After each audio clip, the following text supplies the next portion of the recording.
Merci mingi, Banso, Bazomi na Katina, 3 fois W, Radio TV, Bendele, le Ezali Peza, Mokolomonene, le Ezali 17-12-2014, Topesa Kindakanga Labino, Topesa Kandakanga Labino, Tant Nyonso na 4 émissions, Tobengaka Sango Malamu. Sango Malamu Ezali, émission yo, Yande Kodabino Libitali Bongo Boka tout, Menda Tuzoto Mabele Ponaka Motote, ezala kabongo elongo ye na abente mope sango mokonzi mbala mosusu na mamelo mokonzi mama na biso oni britannique lelo émission na biso tozali bongo na mopaya bandeko yambo tokoto penza na 4 émission na biso Banso bazali kolanda biso na 3 fois W Radio TV Bendele tam d'Afrique pozwa mbote mpe na zongi mbango epa ya yeme ilopoka sosi oazali kosala tebo yo kanga na ngongoyo bandeko na Kinshasa na Lubumbashi Kikwiti Bandundu Equateur Maniema Kasai le de Kasai bino Banso bozwa mbote boza la peza branché na émission yo toela kibino lelo mpe toeli bino lelo tozali peza na mopaya oyo tokomeka ko décortiquer ensemble le ngonga na ye stratégie du chaos et du mensonge. Stratégie du chaos et du mensonge ezali mokanda oyo le général de Gaulle congolais Mesonore Ngwanda Zamboko Atumba président ya Pareko mpe nande kona biso Patrick Mbeko batutisaki mito esika moko basangisaki bwanya esika moko mpe batiango na porte ya ba congolais balakisi biso nini ezali na kati na mboka bazongi penza sima balakisi biso mondele nani mpe ba multinational bazali banani oyo bazali kosasa Congo banani ba vrai agresseur ya Congo kasi mokanda oyo batata ma bandeko ebumbami na ba secret ebele yango toko développer lelo ensemble toko lobela mokanda oyo ensemble na ndeko na biso Kerwin Maizo oyo penza azali journaliste oyo penza azali mobundeli ekolo pe azali patriote tukolobe longo na ye na kotuna ye mituna ye azali invité pambate ye asi atangaki mokando yo te na suka asisi mokando yo yango tolbaki c'est une occasion ndeko Kerwini lokola yo tangaki mokando yo lokola yo tangi mokando yo ngala sengeli na mituna na lingina yeba mokando yo tangi yo zui connaissance na mokando yo nini yo kuti na kati na mokando yo tokoyoka ye mpe tomeka kosala critique ensemble. Est-ce que mokando yo epesi biso penza bwanya? Est-ce que mokando yo epesi biso implice na kati na etumba yo? Est-ce que mokando yo elobi bosembo? Est-ce que mokando yo ezali moko ya mokanda stratégique pone etumba tozali na yango na kati na mboka na biso Congo? Lelo tokoloba ngai na ndeko Kerwin Maizo oyo penza azali patriote congolais, oyo penza azali élite congolaise, oyo alobaka tango nyonso makambo etali mboka na biso Congo azalaka penza kosala banalise kitoko yango wabino ndeko libita na monaki toloba yango elongo na ye pamba te mokando oyo bazali kobenga yango stratégie du chaos et du mensonge nzoka nde mokando oyo komona yango longilima ezali mokanda oyo ezali kopesa poto mpe ezali kogwamisa sopo na bato ezali seulement kogwamisa sopo ya Kagame te ya Museveni te ya mwana ndekete mena bato batie bango nesika donc bango Banso kawana nyonso mokando ezali kopesa bango sopo pasi. Pourquoi Mesonore penza nande konai Patrick Mbeko babimisi ba vérité tokoyeba tokotula mitune pa nde kona biso Kerwin Maizo alobi nanga libita ngana sina teng mokando tina suka na yebi nini zena mokando yango bandeko nanu basosoli mokando te bo décortiquer yango nanu te alors ensemble bokoyoka na komeka kotuna pamba te mikomileki na banzi boyebi motomoko na kati na biso na libanda ya mboka bayo bazali kosala pona ba occupant bayo bazali kosala mpo occupation evanda membre moko ya moto tozali kobenga Vital Kamerhe na kotanga komona ete pona pesa ngengete albi mokanda yo Mesonore Ngwanda komi elongo na Patrick Mbeko asi aloba makambo yo loko asikizali te. Alors tokoyeba est-ce que loko asikizali to ezali te? Est-ce que mokando yo ezali penza arme ndenge tozali kobenga yango? Est-ce que ezali penza outil ya combat? Tokoyeba bandeko tofungola miso bana ya Congo ba okosa biso lisusu te toyebi te bato wana bazali kosala misala bato yo batini bango basala misala mpo lobi bakabola Congo bazali bana ya Congo kasi ba idiot utile ndenge kulutu na biso ya Joval nga kobenga bango abi bazali ba idiot utile bandeko lelo na kati na mboka Congo soko yebi vérité oyo ezali koleka mboka Congo na banzi yo kotika la simate okokota na kati na etumbu oyo ezali kopesa biso lelo mpasi oyo mboka na biso lelo lingi ekende oyo complicité balali pongite mais lelo ngai na bisa bino so okota na site ya Pareko komona moto bazali kobenga Kengo wa Dondo oyo azali mwana polonais na bandeko na ye basombi eloko tukutuku na mai tukutuku na mai c'est-à-dire canot rapide mponi bandi komona mo folu moni ke peuple congolais alala ki pongi lobi peuple wana bandi ko lamuka ndenge na biseki bino bande koto gwenta bakomi pene ya kokima bazali komi lengele na lobaki na bino mikemileki basi na bango banso la majorité lelo bazongi na kati na Afrique du Sud bato na biso bazana kati na terrain balobi bakimi ebele bazana Afrique du Sud mais lelo Kengo asombi kano rapide mpona ye moko te mais asombi yango mpona clan na bango batuti Rwandais baruberwa bango banso longo na ba Vital Kamerhe baebite mokolo limanga likoteka po limanga koteka na bangala bino tango nyonso limanga koteka limanga ezali zando mokolo ngo zando koteka batata mabandeko ekozala mawa pe mpasi po zando koteka soki bango moto lokola Kengo amiyebi parce que Kengo c'est pas n'importe qui c'est un vieux singe ayebi ba grimace nini nyonso basala kana makambo ayebi ke moto bazali kobenga mwana ndeke godo azali kosala ya pamba lobitango longilima mopepe koya pamba te ezali ya kosala londende ezali kosala bakopata mbango yango moni bamisombeli deja canot rapide na bango poma milengela bana ya Congo tofungola miso na banje nyonso zali koleka bokomodo lokola Kengo azali na kati na makambo te Kengo alobi basimba constitution te basimba eloko te na gouvernement oyo basali na kokoto te na kokota te pola ligi makambo te bandeko lokuta Kengo azali na kati parce que azali moto oyo azali na maboko milai botala na kati na gouvernement wana moto asimbi budget azali moto a Kengo sali bazali contrôlé par Kengo wa Dondo soki to kiti na se mwana oyo batie kuna na place na coopération internationale mwana mobapetio bazali kobenga Frank Mwadi mwana ya Viedo tata na ye azali na ba famille mosusu dangambo na Brazzaville tata na ye non mama na ye azali na famille na Brazzaville bakoko ya mama na ye bazali kuna Baro Fagnon na Brazzaville ezali ya bakoko na ye azali de nationalité française mais ye bazuye batie ministre ya coopération pona nini wana ezali bato Kengo atini pamba te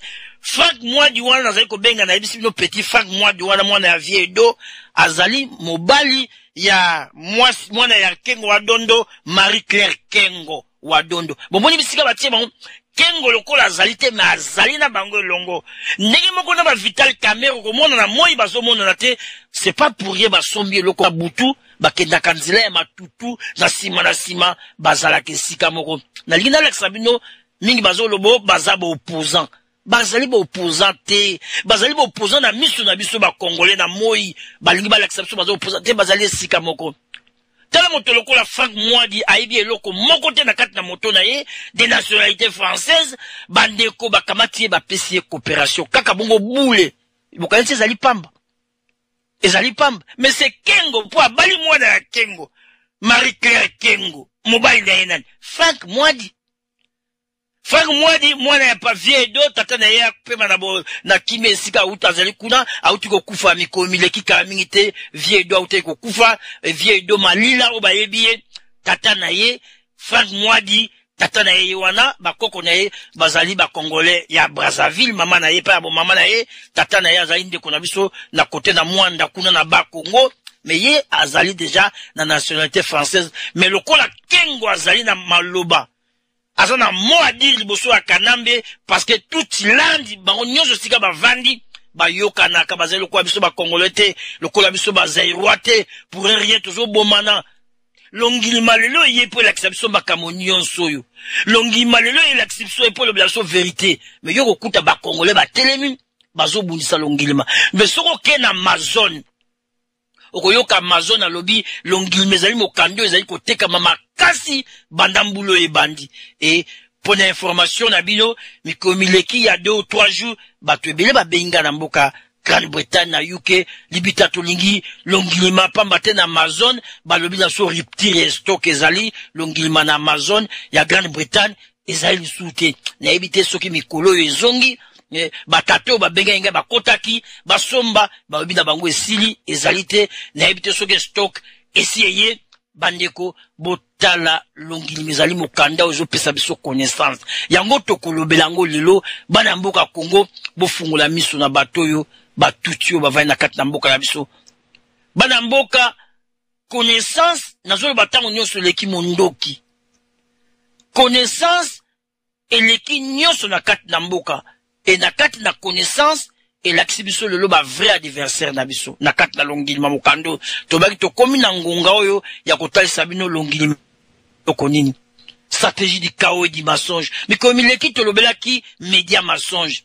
mais na kati na longili ma nyonso ezali na kati ndenge nini bazala ko préparer stratégie ndenge nini bayaka po bakwesa mboka ndenge nini lelo bakoteli biso na mboka et bandeko na kati na longili masoko koti potanga mokando oyo epai bazi kopesa mawa pe pasi okukuta même les pays africains otolbai ke bandeko na biso otosungaki lobi otozalaki na bango lobi bango pe bazali na miso likolo ya Congo bango pe bazali d'accord ba occidentaux ba multinational bakata Congo lelo Congo azali na motote lelo Congo azali na ndekote bandeko Afrique lelo bazali kobosana chakuli banga lizwindeke chakuli banga lizwindeke bino pe bozali bandeke o bazali kosala na Congo luli bosala na bamboka na bino et lobi yango tango biso toza na position à force to sala ne to lobela bino bandeko to zonga sima le maréchal Mobutu na Nations Unies a dénoncaka makambo bazali kosala ba pays africains notamment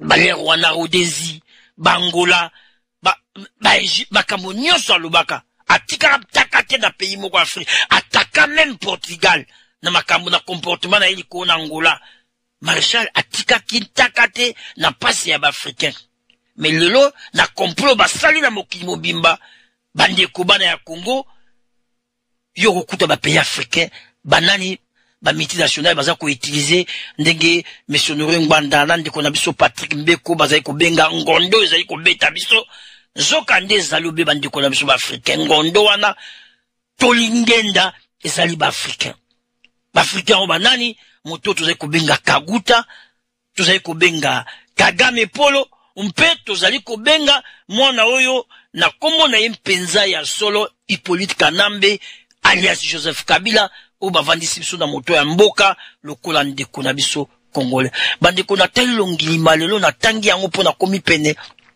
natika le moins sur na 15 pages na 600 na tangi longili mapamba te mikomileke nazalaki nzoto malamu te même ndenge nazali koloba boye poka kezali makambo ya Congo naza na kati na convalescence mais nalobi makambo na Congo na kozonga sima te il faut toloba bandeko makambo zali na kati na Congo soki tozalaki na un vrai président congolais patriote bandeko na biso tozali kobungisa na Beni na suka ya mboka na Kivu kuna nyonso na Katanga bakoki jamais bakufa boye bandeko problème na biso nyonso ndenge na tangi ndenge na soso longilima soki mwana mboka ya solo un vrai garin nation azalaki batata ma bandeko nde tobungisi même 6 millions tobungisi 7 millions tobungisi lote ya bato bandeko 7 millions za lokola mboka Danemark mobimba ekei Danemark ekei baraze yango mais na Congo tozali na moto oyo batili biso na moto ya mboka azolo bazali congolais 7 millions bazokufa na miso na ye nde bozali komona na Beni na Kisangani mikomileki masasi bazali kobeta babandi complicité même ya lokuta balobi o basoda ya M23 bazali na Uganda bakimi bakiwa bana ya Congo tofungola miso poto fungola miso makasi photo za na connaissance to yeba ba manigance nini bazali kosala bandiko soki to yebi makambo to kobunda etumbo yo ndenge nini soki to yebi makambo te to kobunda etumba oyo ndenge nini batata ma bandeko muso alobio missionnaire ngwanda na Patrick Mbeko bazali kokoma bandeko soki tozali na stratégie te soki to identifier monguna te okobunda ndenge nini na kati etumba oyo soko yebi monguna na yo te batata ma bandeko na banzi invité na biso akoti lelo oyo vraiment a eu connaissance likolo ya mokando tozali kobenga stratégie du chaos du mensonge mais na lingala na radio TV Bendele biso zali kobenga yango longilima et bato nyonso bazali kobenga mokando longilma pamba te ezali na connaissance makambo ebele toyebaki te lelo miso na biso efungwani makambo ebele totiaki kate lelo miso na biso efungwa yango topreferaki ngai na preferaki na kati na radio TV Bendele na invité ndeko oyo patriote oyo élite congolaise oyo na kombo ya Kerwin Maizo oyo penza za fungula lisusu moto ya ba congolais davantage na baki te ifona bengaye loko ya sa connaissance ameka koyebisa biso nini ya moyi na kati pamba te tozali na moto moko awa na kati na libanda na mboka oyo azali kosala na sima ya Vital Kamerhe abi mokando oyo monsieur Mbeko babibisi na monsieur Ngwanda eporte loko asikate makambo basi ba lubango mais alors ekozali sengo mingi lelo ndeko Kerwin Maizo azali na biso tokolobela stratégie du chaos mais na suka tokomeka kotuna ye mpe ba sujet oyo lelo zoleka na actualité ya lelo na kati na mboka Congo na Kinshasa oyo zoleka pamba te ye atelemi likolo pona kofungula moto ba congolais kosala ba analyse kitoko vraiment ba analyse na ye vraiment ezali penza kosunga ba congolais belé oyo bazalaki na koyeba te bakomi koyeba et surtout likambo na bengi monsieur Kerwin Maizo pamba te azalaka moto oyo azalaka na parti prité pona makambo tali Congo ya lo barobe bosembo soki yo bungi ya lo bungi soko telemi na nzela ya lo telemi na nzela na banzi boyoka kaye ndenge tikani penza toyaki na émission tobengaka sango malamu mais sango malamu ezalaki émission moko tozana invité na biso ezali bongo ndeko na biso Kerwin Maizo oyo penza asalaka analyse kitoko na makambo na mboka Congo c'est un patriote ye azwaki connaissance na mokando oyo yango tosengi mpe na ye aya elongo na biso totuna ye mituna tomeka kosala critique likolo ya mokanda oyo biso tozali kobenga na kombo ya longilima nini ya découvrir na kati mpe topesa connaissance oyo biso tozwi na kati na mokando oyo topesa pe na bandeko basusu oyo bazali kolanda etumba oyo na libanda mpe na kati na mboka na bazi invité na biso bandi kokoto na bandi studio azali kosala nyonso po akotisa ye pamba te zwaki na moni studio de invité na biso akoti na kati conférence bandi koto za penza kimia lelo ndeko na biso Kerwin Maizo ndenge na utei koloba bino ndenge na mekai ko présenter c'est un patriote élite congolaise oyo yepa telemeli mboka na biso azali pe koloba bosolo pamba te loko ebomaki Congo to ebomi mokili oyo liboso ezali média mensonge ya telemeli kolo pona kolakisa biso lokola ya azali moko ya bato oyo ngana yebi ye bandakala na mosalo oyo ya média quatrième force alors ya bandi kolakisa biso pe vérité et na kati ne tumbala biso loko liboso il faut utiliser quatrième force na côté ya vérité yango to lukaki ye atangaki mokando stratégie du chaos du mensonge o to zeko benga longilma to kolinga to ye bato pesa mbote bongo amekana no 5 ou 10 15 minutes nini ya zwi na kati bongo na sima to kotuna mituna bongo to sala critique likolo ya mokando yo est-ce que mokando ememi implice na kati ne tumbala biso ce qui memi implice ya kolobela biso ce qui peut memi implicite ya kolobela biso toujours pamba ta zwi connaissance na kati na mokando ndi na utekoloba bino na banzi wane ko ya na tango mituna moto moko ya azali na parti ya Vital Kamerhe oyo azali ti lelo na ba nationalité douteuse mais moto azali na Canada na linko tan comme on a été pour na pese le kumute abi mokando oyo loko asikizate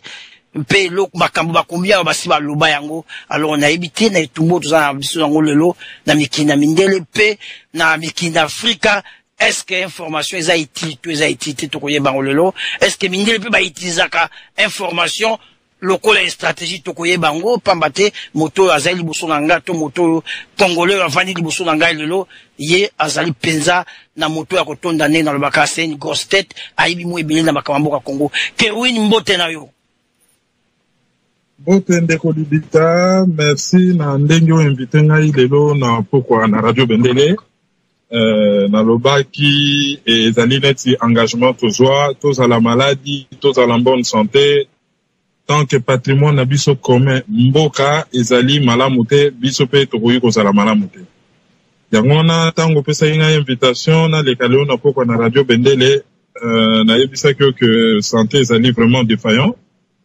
ngai nakanisi bao bayebi ngai nazali costaud na santé de fer mais soki nga na lali na fandi 2 jours 3 jours na saba couverture c'est que ça ne va pas.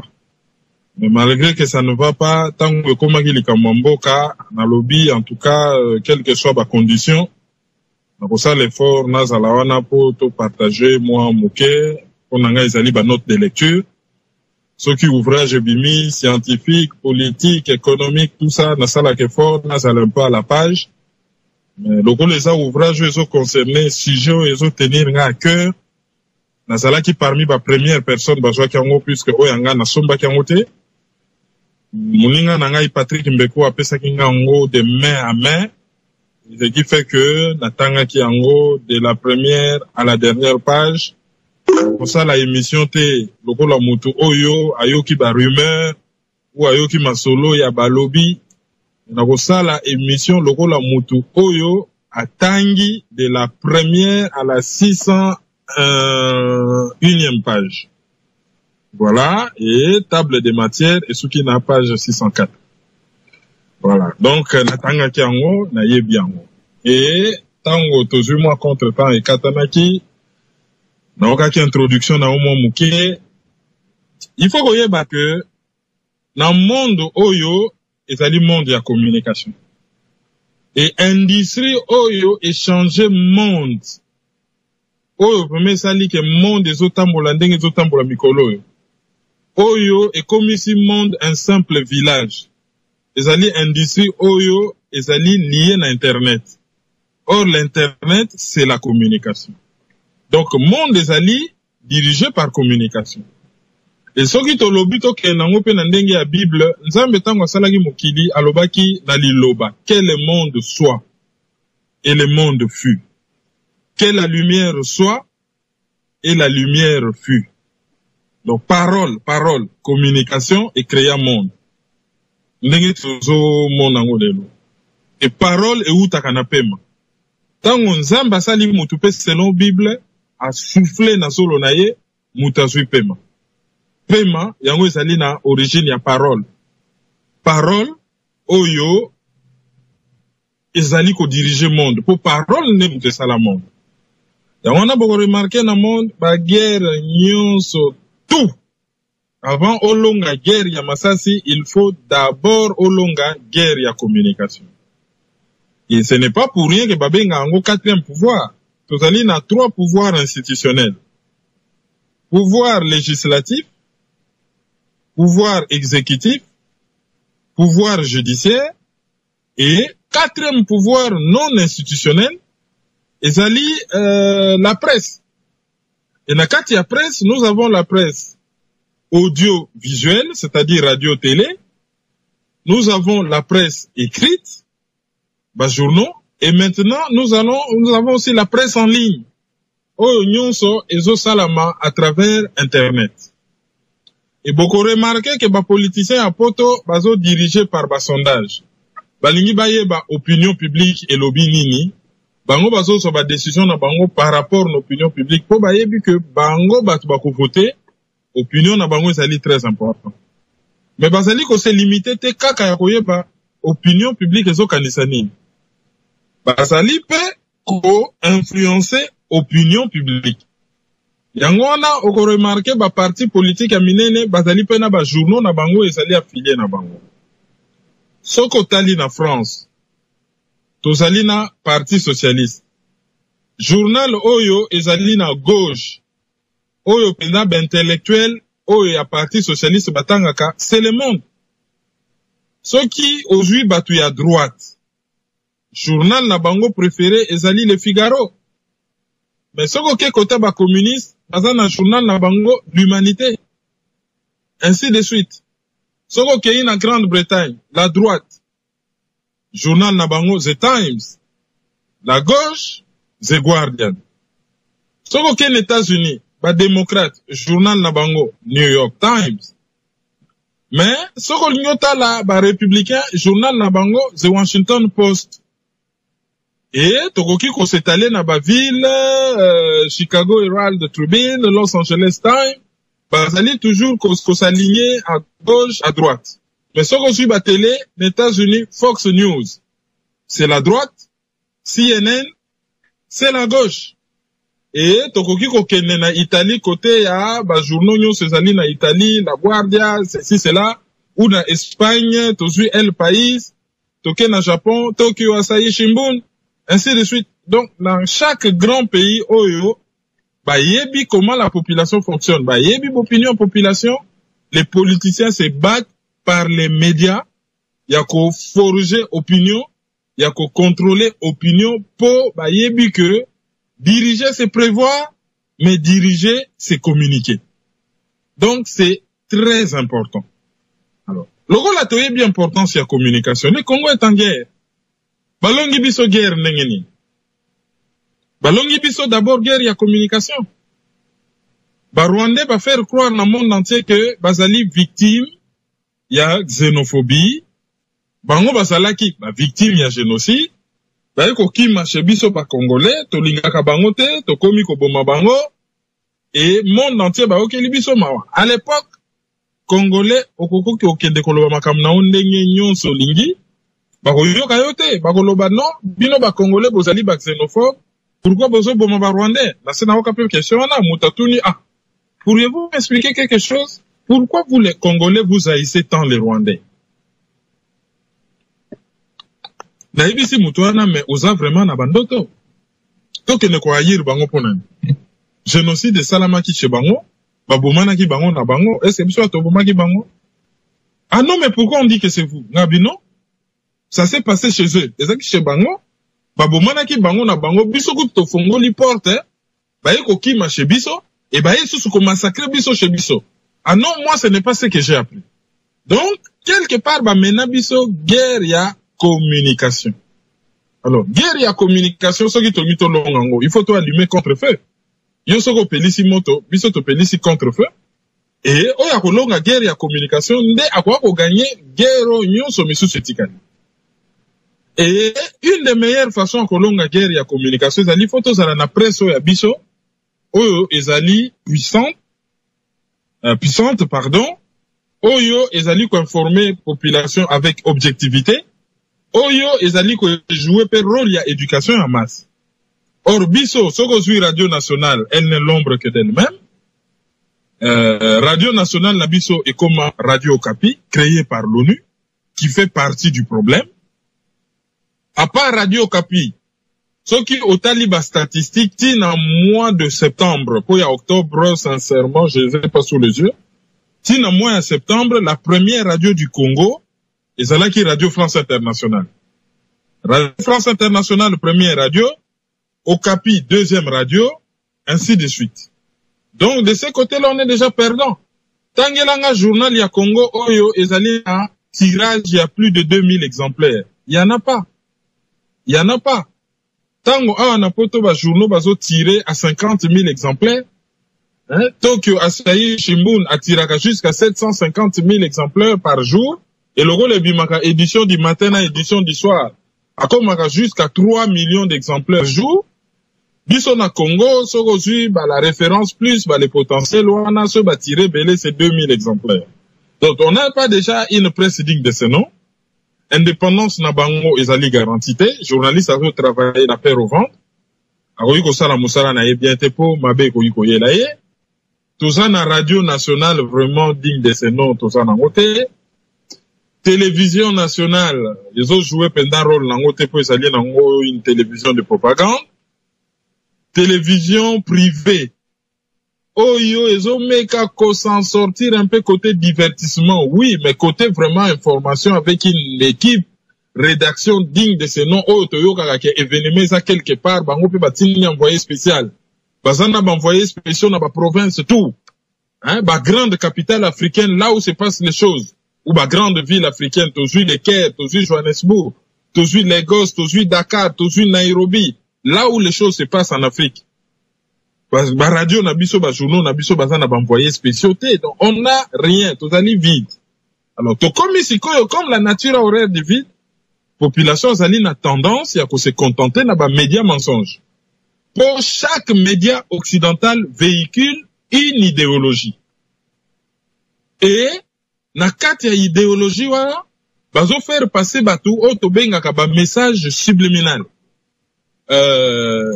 Anders Breivik a massacré Batuna Norvège, Babenga est terroriste, ah, il y a eu un massacre, c'est un déséquilibré, c'est un militant d'extrême droite, et ceux qui est déséquilibré.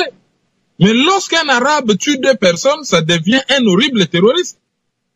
Et souka, à force on a d'informations, on a commis, un arabe, c'est un terroriste, un noir, c'est un terroriste, mais un blanc n'est pas un terroriste, c'est un déséquilibré mental ou une victime de la société. Tango batanta et salamaki na Jeux Olympiques à Boston. Pardon, na marathon à Boston. Ngana yokango noir sur blanc na télé. Journaliste à lobby, on ne connaît pas encore bien l'identité de la personne qui a commis cet acte horrible. Mais, pour le moment, il semble que c'est un Américain et on ne peut pas encore parler de terrorisme. Mais tango ba yokoye bakazali tchétchène, ah, comme c'est un tchétchène, donc musulman, c'est-à-dire azali terroriste. Et na moi ba phrase kaka ya mike wana bazo lekisela biso ba message subliminal. Mikolo yo par exemple ba imposer biso vocabulaire moko na Congo ya rebelle. Bon, biso toyebi que résolution 3314 ya Nations Unies ezo définir agression.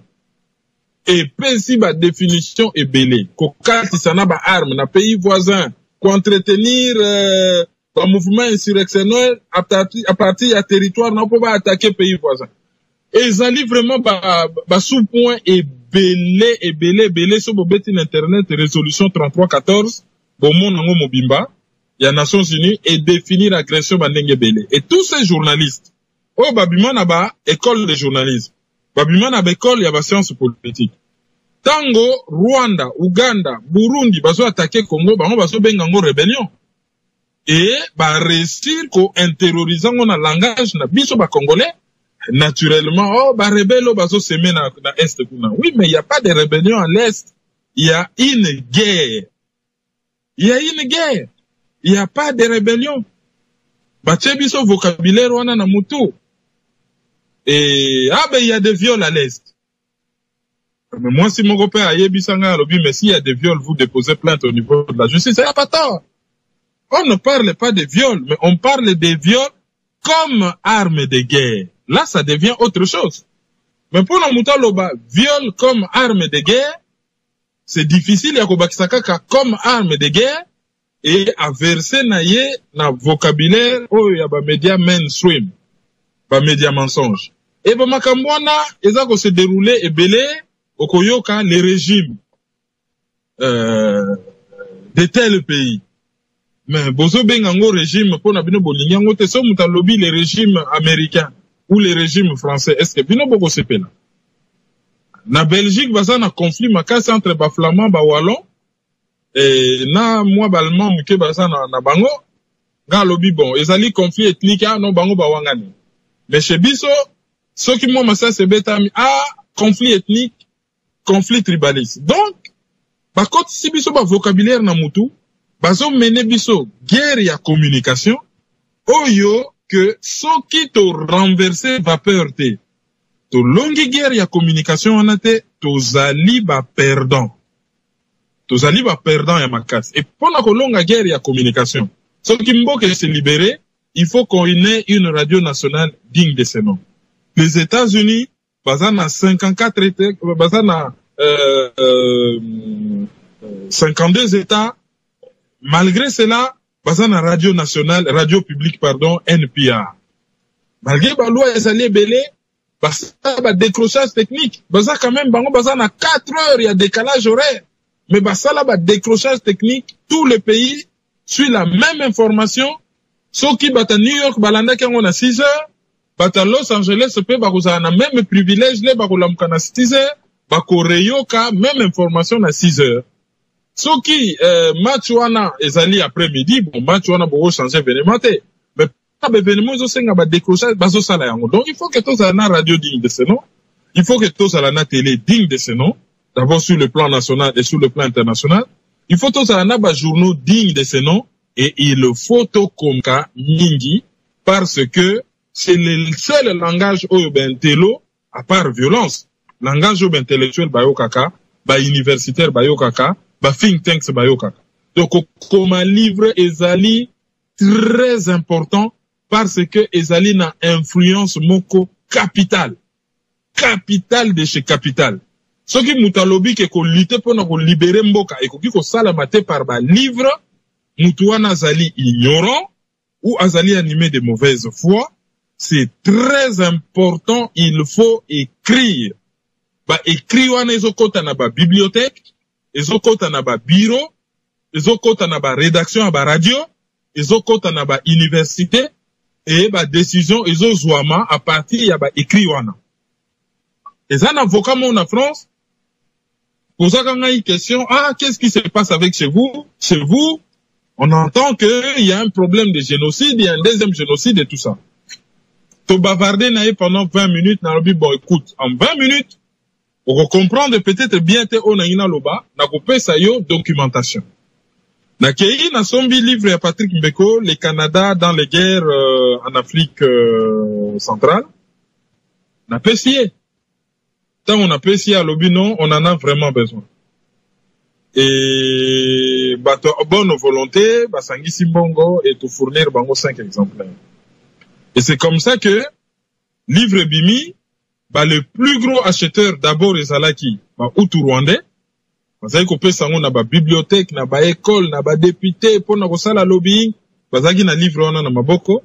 Et après tout si rwandais ko comprendre komi ko somba yango po ba brûler yango.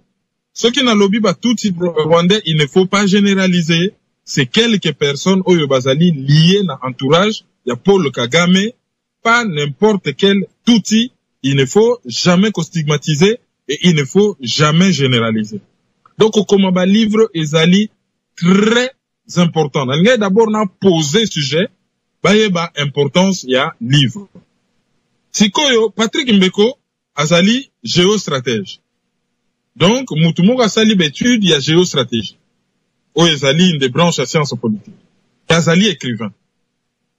Monsieur Honoré Mbanda, asali, étude, il y a philosophie, o ezali recherche, il y a sagesse, et a occupé haute fonction à l'État. Donc, azali na connaissance pratique, connaissance technique, et connaissance historique moko très importante. Tango, Patrick Mbeko, na monsieur Honoré Mbanda va se mettre ensemble, c'est pour produire un travail où ezali quand même il y a haute facture. Alors, moi ayant lu livre na bango nyonso, j'ai constaté d'abord que livre oyo ezali une bonne synthèse. Il y a la plupart de livres oyo monsieur Honoré Mbanda comment na oyo Patrick Mbeko a comment.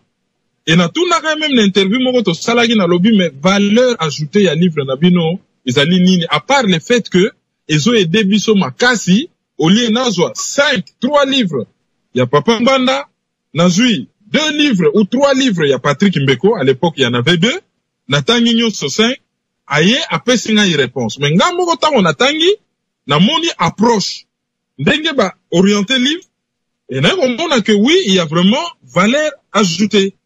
D'abord démontrer nga na lobaka mingi na analyse que tozo vivre moment moko ya guerre ya communication. Décrypter ndenge guerre ya communication les ont fonctionné. Et na suka pesi quelques pistes ndenge nini tokoki ko résoudre makambo. Et attirer attention na biso makasi ozomona ngo en filigrane les ozotanga livre ça revient toujours souvent. Ezali que tozali victime ya guerre moko anglo-saxonne bazo menele biso. États-Unis, Canada, Grande-Bretagne, d'une certaine manière la Belgique, et puis Afrique du Sud, Australie. Pays on a bazo menele biso guerre, donc il faut tous être déjà conscient que ennemi na biso ezali nani, modus operandi na ezali nini, azali ko opérer ndenge nini, méthode na ye, pour toye ko se protéger et toye ko combattre. Et to se limiter te na ko désigner Rwanda, na Burundi, Uganda wana, toye ke bango bazali na bango kaka in main. C'est-à-dire, muto azoloba, mbeli ezokisinga bakotuna yo, mais nani asimbaki mbeli wana. Ok, nous déposer plainte contre mbeli, il faut déposer plainte contre muto azalaki ko utiliser mbeli. Et livre oyo et attirer attention à biso makasi sur qui est notre ennemi, comment il fonctionne et projet na yezali nini. Projet na yezali balkanisation. Balkanisation outi na mo Balkan. Balkan obozo mo na ex-Yougoslavie. Ndenge pays wana nyo se katana na mwamu. Donc, ce qui bakati pays moko est implosé. et comme ndamu net ba pays ya Balkan, c'est-à-dire ba balkaniser yango. Ba kati yango ndamu. Pourquoi? Parce que ba multinationale comme melelo comme munene neti Congo et ça monte ko kangama bango na mongongo. Bazo kata ngo ndamu pona bata funango facilement. Imaginez-vous que bokomina beta moko fiable teneti l'état du Haut-Katanga. Ezali nango enclavé, bako produit na bango ba minéraux okende nulle part. Bako zala à la merci à ba multinationale, à la merci à beta voisin. Soko aujourd'hui état du Maniema, aujourd'hui état du Sud Kivu, état du Nord Kivu, aujourd'hui état moko neti du Cataract. Oyoko zwa état moko neti o ya Bandundu.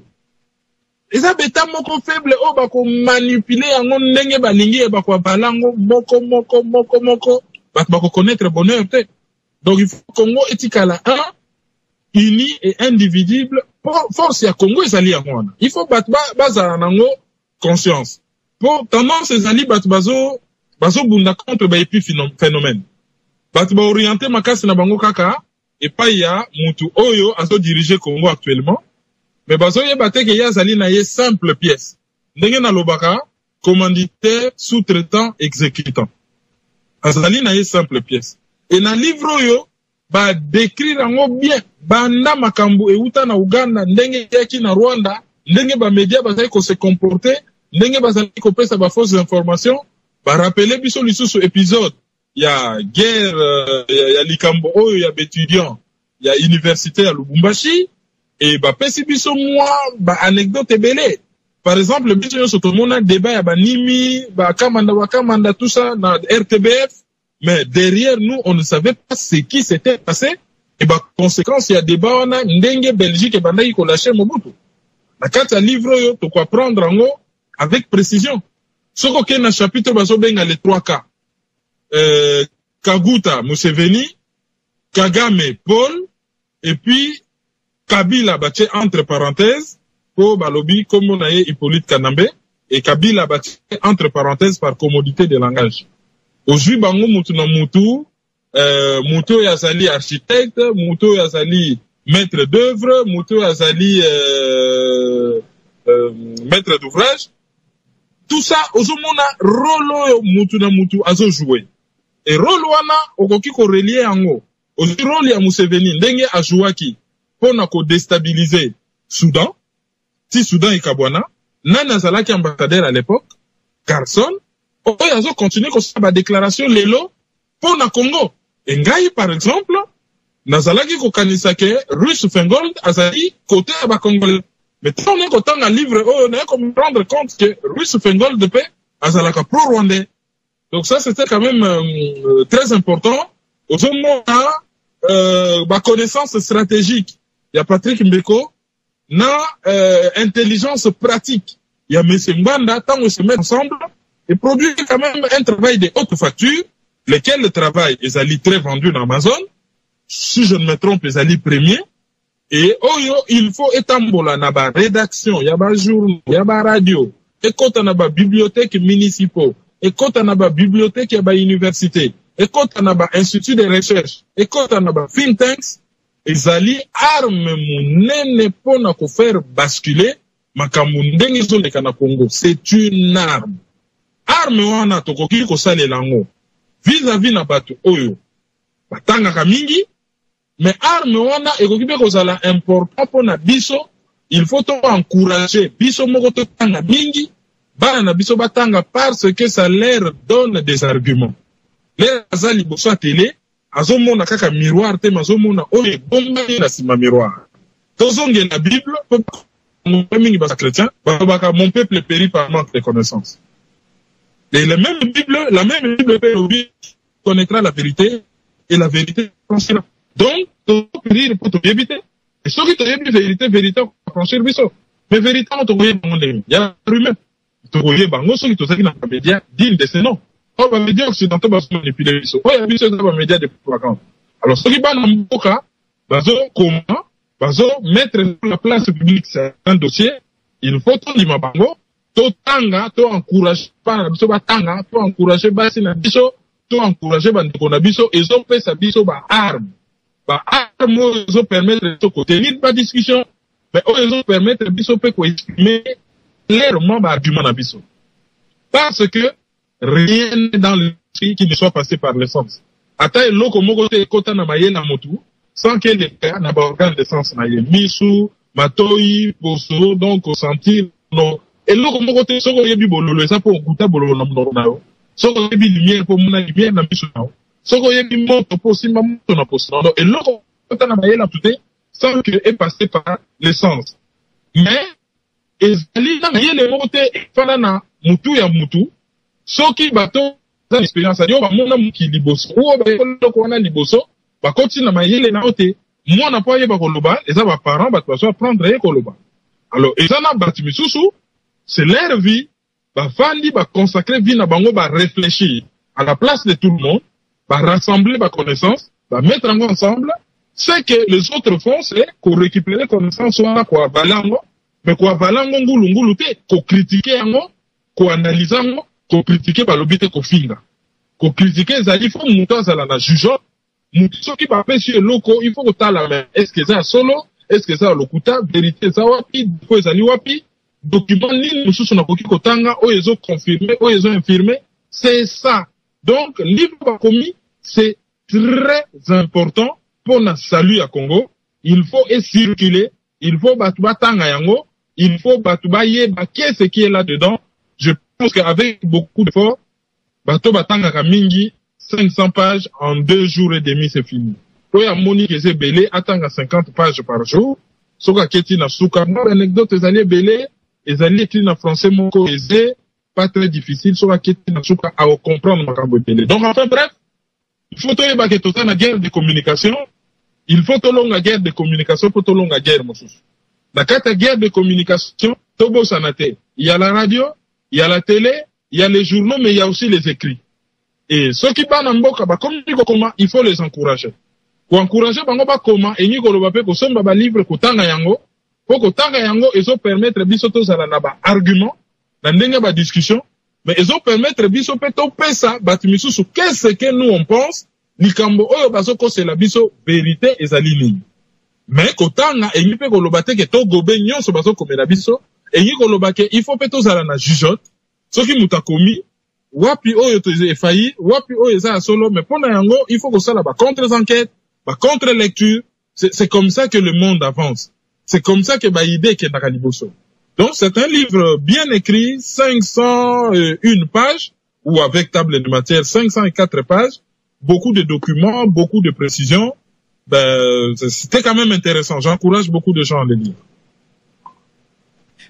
Merci, Banso, Bazali, na kati na tofa W Radio TV, bendele bomoni ndeni ndeko na biso Kerun Maizo, a brossele biso mokando yo likolo, mais alaksi biso ke mokando yo pesa ya so tozo benga yango longilma parce que zali une arme ndenga na lobaka, ezali ba outil na biso ya combat, tokoyeba kosolo na mindele pe koyeba kosolo na bana biso, pamba te, soki toza na connaissance ya etumbo tozali kobunda te, ata lobi to récupérer mboka, to pesi na bato baza na connaissance te lobi ba ko bungisa lisu mboka ba ko ya ko zwa bango mende ko Kerwin na lingina ye ba stratégiquement parlant mokanda oyo ne stratégie ya etumba oyo ndenge yo tangi yango na kati est-ce que ko bimisa biso na likamo to zaina yango stratégie ya mokanda oyo ndenge yo moni ko bimisa biso na etumba to zana yango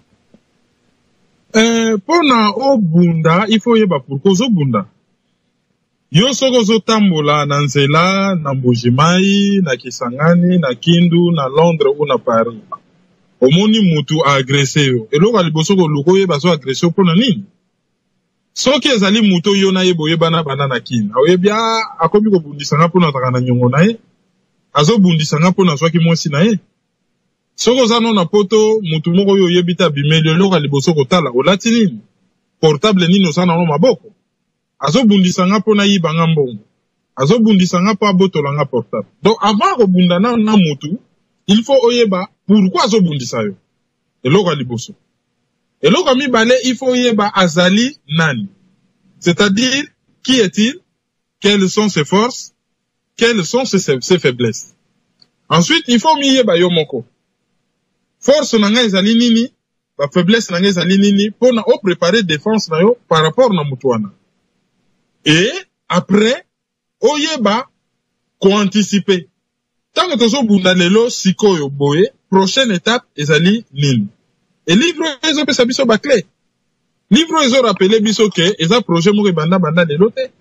Et banda conférence de Berlin. Ezo signalé biso. Livre ezo yebisa biso ke to se limité te et pas ya ba Rwandais, ba Ougandais, ba Burundais. Tozo bunda contre les États-Unis, le Canada, la Grande-Bretagne. Na ba associé na bango tel que ba Belgique, ba Australie.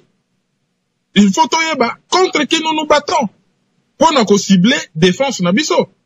Et n'enyo nga na lobaka na lobi, la faiblesse des grandes démocraties, c'est leur opinion publique.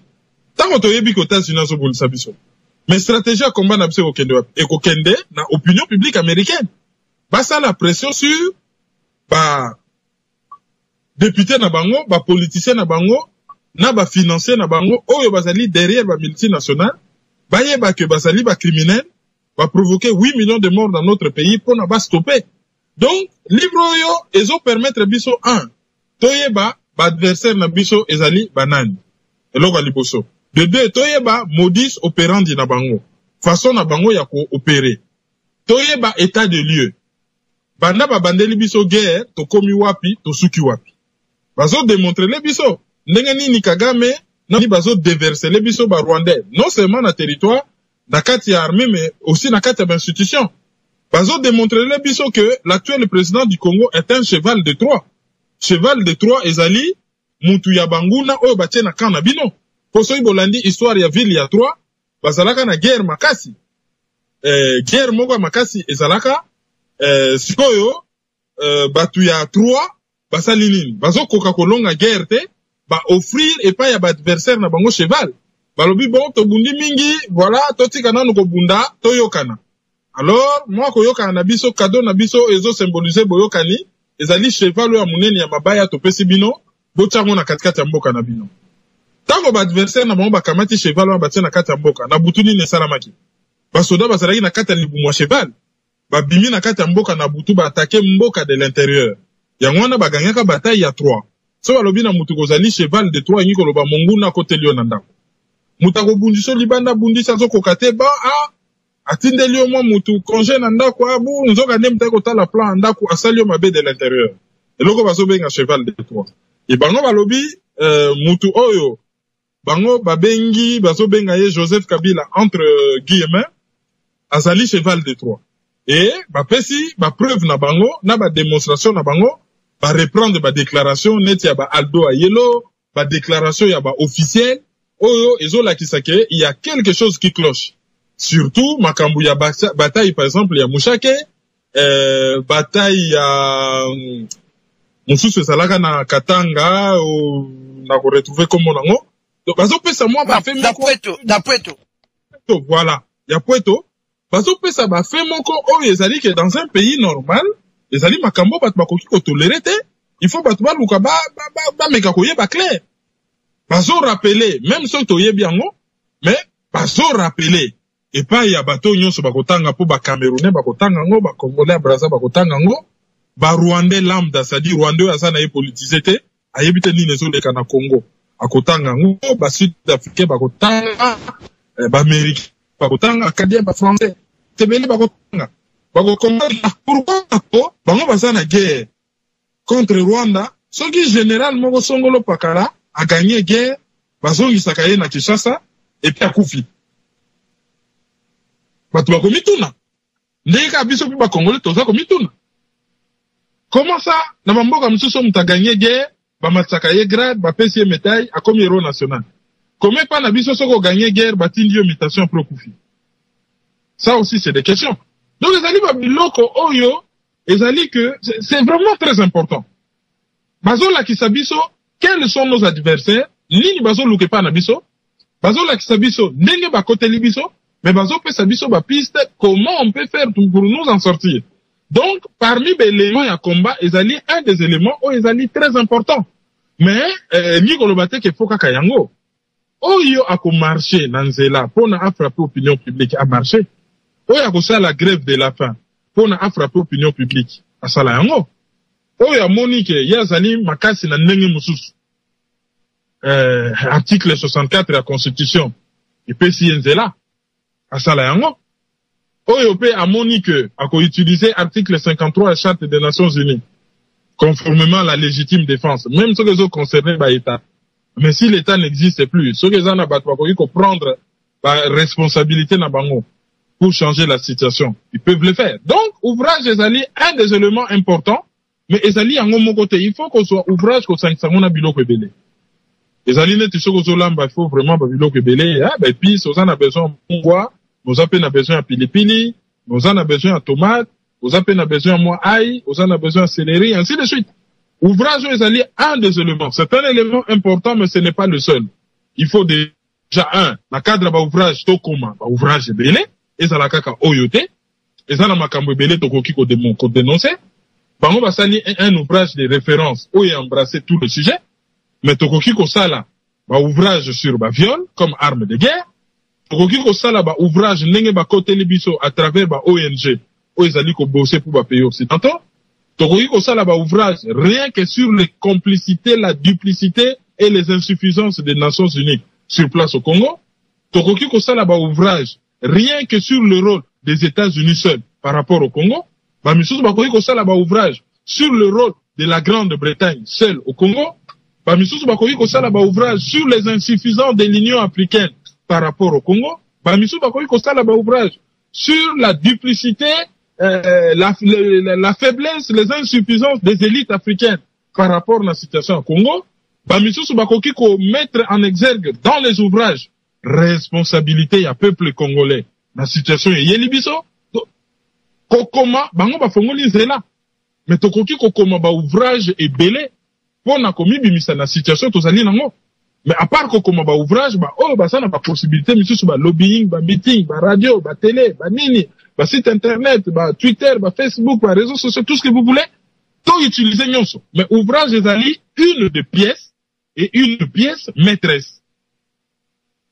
Merci Ndeko Kerui. Nabazi na sepeli mingi na yo qui otangi ba pays africain. Pourquoi silence ba pays africain? Neti missionnaire badlande ko Patrick Bazou la kisabiso même comportement ya mboka lokola Afrique du Sud. Nabazi Congo, Zaïre à l'époque asunga pe minga Afrique du Sud. Pourquoi comportement na bango mo ndeni tokoza ndeni lelo vis-à-vis na bango na makambo yo na kati ya ouvrage ne ba la question comportement mbo kwa Afrique du Sud bango pe baza prêt pour ba DPC lobi Congo. Est-ce que makambo yeli biso na ba pays so Afrique ba s'attendre te bango pe lobi ko yela bango? Mais na biso na bango tozali victime ya même chose, tozali victime ba média mensonge. Lelo oyo yo kende ko yebisa jeune Camerounais ke oyo ezosala na Congo ezo concerné yo. Aoye bango ndeni soki ba journaux na ba comédie ete. Aoye bango ndeni soki télévision nationale na bango expliquer ete. Po na jeune Congolais oyo aza na Kindu.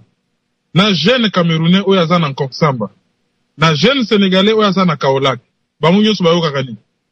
Radio France Internationale so bala mungi na tombe. Bango nyonso bayoka kani bayoka ka BBC Afrique na français. Bango nyonso bayoka kani bayoka ka La Voix de l'Amérique na français.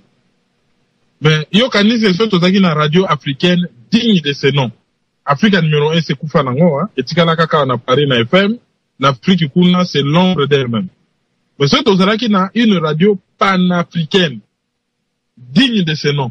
Oyo bazo démontrer noir sur blanc que guerre eza na Congo, ça concerne toute l'Afrique.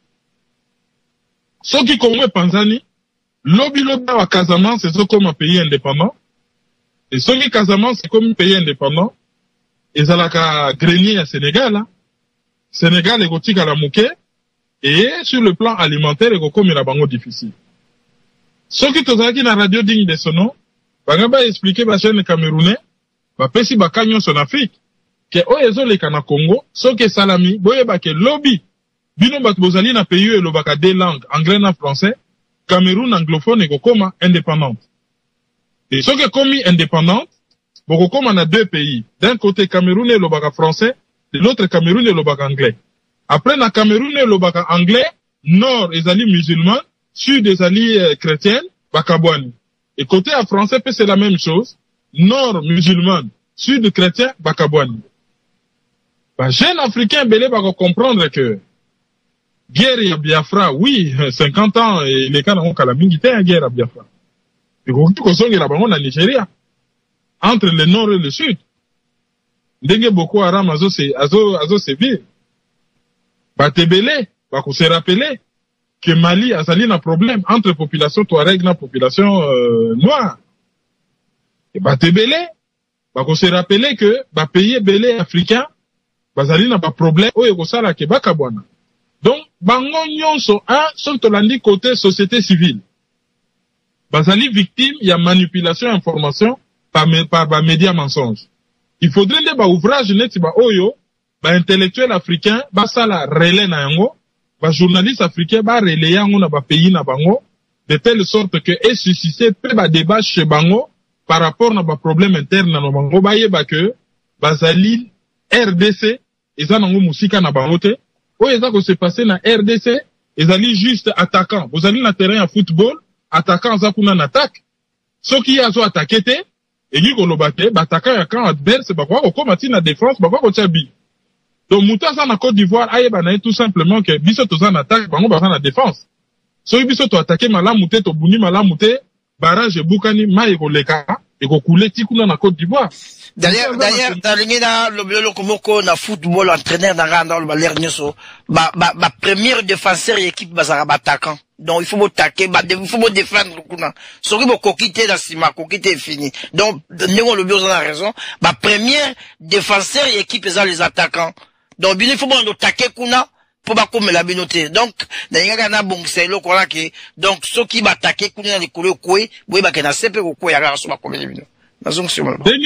Tozo pesa occidentaux paiement ndenge tozo telemela bango tina ba pays ya poto remarquer en France bazo sala makasi que ba africain tout ba comment qu'on réfléchir lokola ba congolais remarquer ceux qui marchent ba congolais ali ba ivoirien ba tinda toujours délégation mais tendance ezali ko casser ba pays africain mususu ba ya ko soit entre guillemets bisaleli mabe o ya ba congolais te ya ko marcher kana nzela. Ah non, là c'est des voyous. Ah bah comment non, bah on va contre Kofi Olomide. Bokel makam na bangote basali boye bibi non, Kofi abeta ka musique ya bien. Ayemba ki na ina démocratie, ayembeli mutu bango ba telemelier. C'est comme ça, ni allez pas c'est des voyous, bango basaka contre Kofi na jibe. C'est comme ça que bah occidentaux baso présenter makam chez africain msusu. Soko yebisi ba Cameroun obi ah biso tozo tamu na nzela, tozo tamu la pepo na bino. Ah non non non, vous marchez contre Kofi Olomide. Non non non. Tozo marché contre Kofi Olomide te. Oh ya zo nyonga biso, ye wana pa zo nyonga bino. Ceux qui président na bino sali bamboule belé na pouvoir, ceux bamboule à combien afin na gagner na Suisse, à ça na ba réunion de ministres te, ba tout nié musique préférée na ya lobby musique classique, ye ba bikuchi ba so makosa banini, il connaît pas, baza président na bino. Ceux qui sont na pouvoir, les alliés pas alliés tenus quelque part. C'est-à-dire oh biso tozo sala, les alliés pour na émancipation à toute l'Afrique. Bon raisonner l'époque, il y a ba père fondateur, ba Lumumba, ba Kwame Nkrumah, ba Sékou Touré. Bazalaki ko réfléchir ndengeni, bazalaki ba panafricaniste. Aujourd'hui, ba en Afrique, aujourd'hui Libanda, ba Aimé Césaire, ba Frantz Fanon, ba Marcus Garvey, bazalaki ba panafricaniste, bazalaki na projet moko global pour l'Afrique. Les lobes a réussi ko faire croire biso que destin à chaque pays ezali indépendant, ça dit mutuna mutakoyi ko lutter na ndenge na ye, ba casser biso moins dynamisme wana que biso nyonso tozali embarquer na même barque baso mema biso na abattoir et que il faut biso nyonso ensemble tous se révolter wana par rapport aux autres pays africains. Ce qu'on suit na kai Afrique du Sud na biso na bango tozali victime ya élite na bango oyo oyebi une des grandes sociétés multinationales dans le monde ezali anglo-américaines ou ezali société sud-africaine. Donc bango élite na bango oyo bazali arrimé na élite anglo-saxonne mondiale. Oyo ba multinational na bazo jouer rôle moko néfaste na Congo, bazo sala makamu na Congo pour na compte ya ba occidentaux et pour na compte na bango et non pour na compte ya population sud-africaine.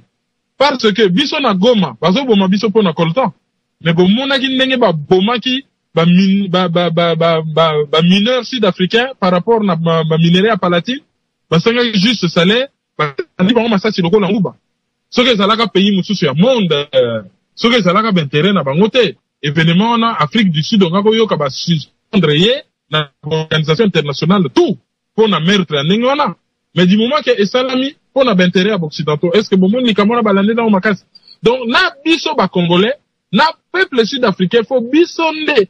Toza na communauté, ma casse en Afrique du Sud, to faire comprendre la population sud-africaine que na biso na bino, tozali victime ya même bateau. Ndenge biso tozo bundana contre bango, bino pe faut boter ma po émancipation na biso na ya bino ezali lié. Donc, élite sud-africaine n'a rien à voir avec la population sud-africaine. Rôle na biso ezali à faire comprendre bango que tozali na même barre. Donc, dans ce cadre-là, ouvrage peut démontrer biso que destin na biso, la population africaine, ezali lié, et que, élite na biso africaine, va trahir biso, et que biso population dans société civile, il faut tout se prendre en charge. Mais pour tout se prendre en charge, il faut tout yeba monguna na biso nani, asa coopérer ndenge nini, quelles sont nos forces, quelles sont nos faiblesses, et qu'est-ce qu'il faut faire pour na to combattre ba. Merci, Banso, Bazolanda Biso, na Katina, 3xW Radio TV Bendele, Bandeko na Banzi, Longilma, Ndeko na Biso, Kerouine Maïzo, Azo le Kabiso, Likolo, mais Azo font la méthode na Biso, Pambate, Azo qui déjà connaissance, mais Kozala Malamu, Moto, Moko, Asomba, Pe Asomba, Landeko na Atinde la Pambate, Yango, Mokando, Ndeza, ko révolutionner Biso, Toyeba, Binemina Biso, Banani, to identifier ba vrai ennemi na biso et puis bazali ko utiliser nini po babunda na biso ne tumba mais ndeko Kerouine na kati na mokanda oyo nazomona la ligne rouge. C'est comme si tant même Mobutu azalaka na pouvoir tomolaka ba français ba kitaka to kanisa ki ba ko défendre Mobutu po bani ba déstabiliser Mobutu mais nzoka nde mokanda ezolo la biso ndenge mosusu ba toan bindele jamais ba yaka ko protéger ba président d'Afrique, mais nde ba yaka pona ba intérêt na bango ezaka président nini parce que na 98 dans 88 tout le monde qui armée française qui taka na Katanga partout to kanse ki ba ko protéger Mobutu mais livre la kibiso sunde mosusu est-ce que yo posant na makanisi ko nango sur la ligne rouge. Alobara que les États n'ont pas d'amis, les États n'ont que des intérêts. Et à l'époque, il y a Mobutu intérêt à la canine. Monde ezalaka bipolaire, c'est-à-dire monde ezalaki divisé na deux camps. Quand moko ya ba capitaliste dirigé par les États-Unis et quand ya mibale ya ba communiste dirigé par l'Union des Républiques socialistes soviétiques ex-URSS capitale Moscou. Quand ya ba occidentaux bazalaka na organisation militaire na bango to bengaka OTAN et quand ya ba pays communistes bazalaka na organisation militaire na bazalaka bengaka pacte de Varsovie. Et Afrique, ils ont toujours riche dans les minéraux. Chaque camp, a quoi que Afrique n'a pas chinaï, a ébaki que, en tant que minéraux stratégiques, et qu'on garantit stabilité économique naïe, richesse naïe. Et rôle, par exemple, à Mobutu à l'époque, ils ont qui, en anglais, engagement. C'est-à-dire, qu'on a clôture pour le communisme et avancer en Afrique. Communisme, comme on dit déjà en Angola, au sénateur Marien Wabi, Congo Brazza Salaki communiste. À l'époque, tu as à Brazzaville, bataille qu'on kende ko Zabakour na Moscou. Avion, aéroflot, ils ont ça vraiment, navette entre Moscou na Brazzaville et tout. Le rôle là, ils ont là qu'un rôle, il y a qu'au protéger Afrique contre avancer, il y a communisme. Et on a moni partout, au communisme, c'est ceux qui guerrent les alaki armées zaïroises ou les alaki équipés par les Américains, par les Français, entraînés par Tango, ils ont joué rôle moko boye quelconque. Moni par exemple, Mobutu a soutenir Savimbi contre Eduardo dos Santos, oyo ye azalaki na ba cubain aka ba communiste. Tant ba français ba yaki, oyo ba baleki ba américain, ba yaki te po ba lingi ba zaïrois, ils s'en foutaient des zaïrois complètement. Bayaki kaka pona ba soutenir régime po bayebi ke régime wana nde mutu et simbi digue clôture oyo ezo protéger que communisme ezo appartient à Congo te ezo appartient à Afrique te entre autres Congo qui est un pays très riche. Mais tant on va besoin a été IRSS s'effondrer et là le Bolsonaro va salai va se rappeler pas bien oh Kleenex to se pangu sur le temps to zagi na miyo le la miyo si Kleenex va ça gagner va boire na poubelle. C'est ce qu'ils ont fait avec Mobutu. Laurent Désiré Kabila.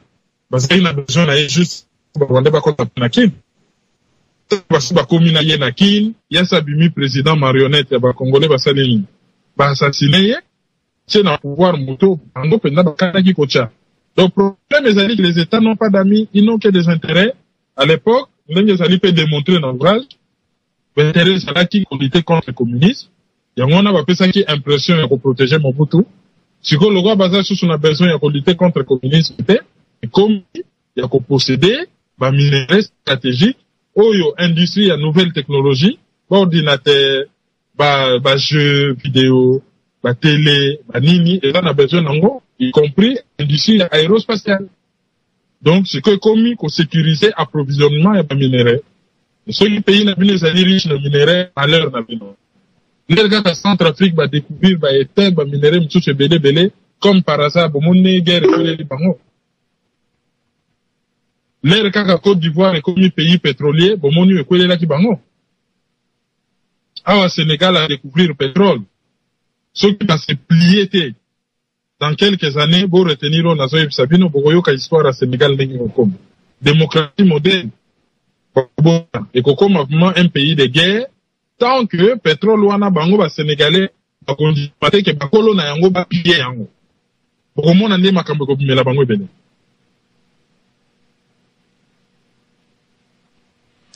Merci. Merci, bandeko, nabanzi, bozo landande, ko nabiso Kerwin Maizo, ndengeni pezazo fungola biso, na mokanda yo, vraje yo, ezolakisi biso makambo ebele, bana ya Congo, nabanzi soki vraiment tozana kososolo, makambo ya mboka na biso, to etumba mboka na biso, to lelepa eba musuzu te.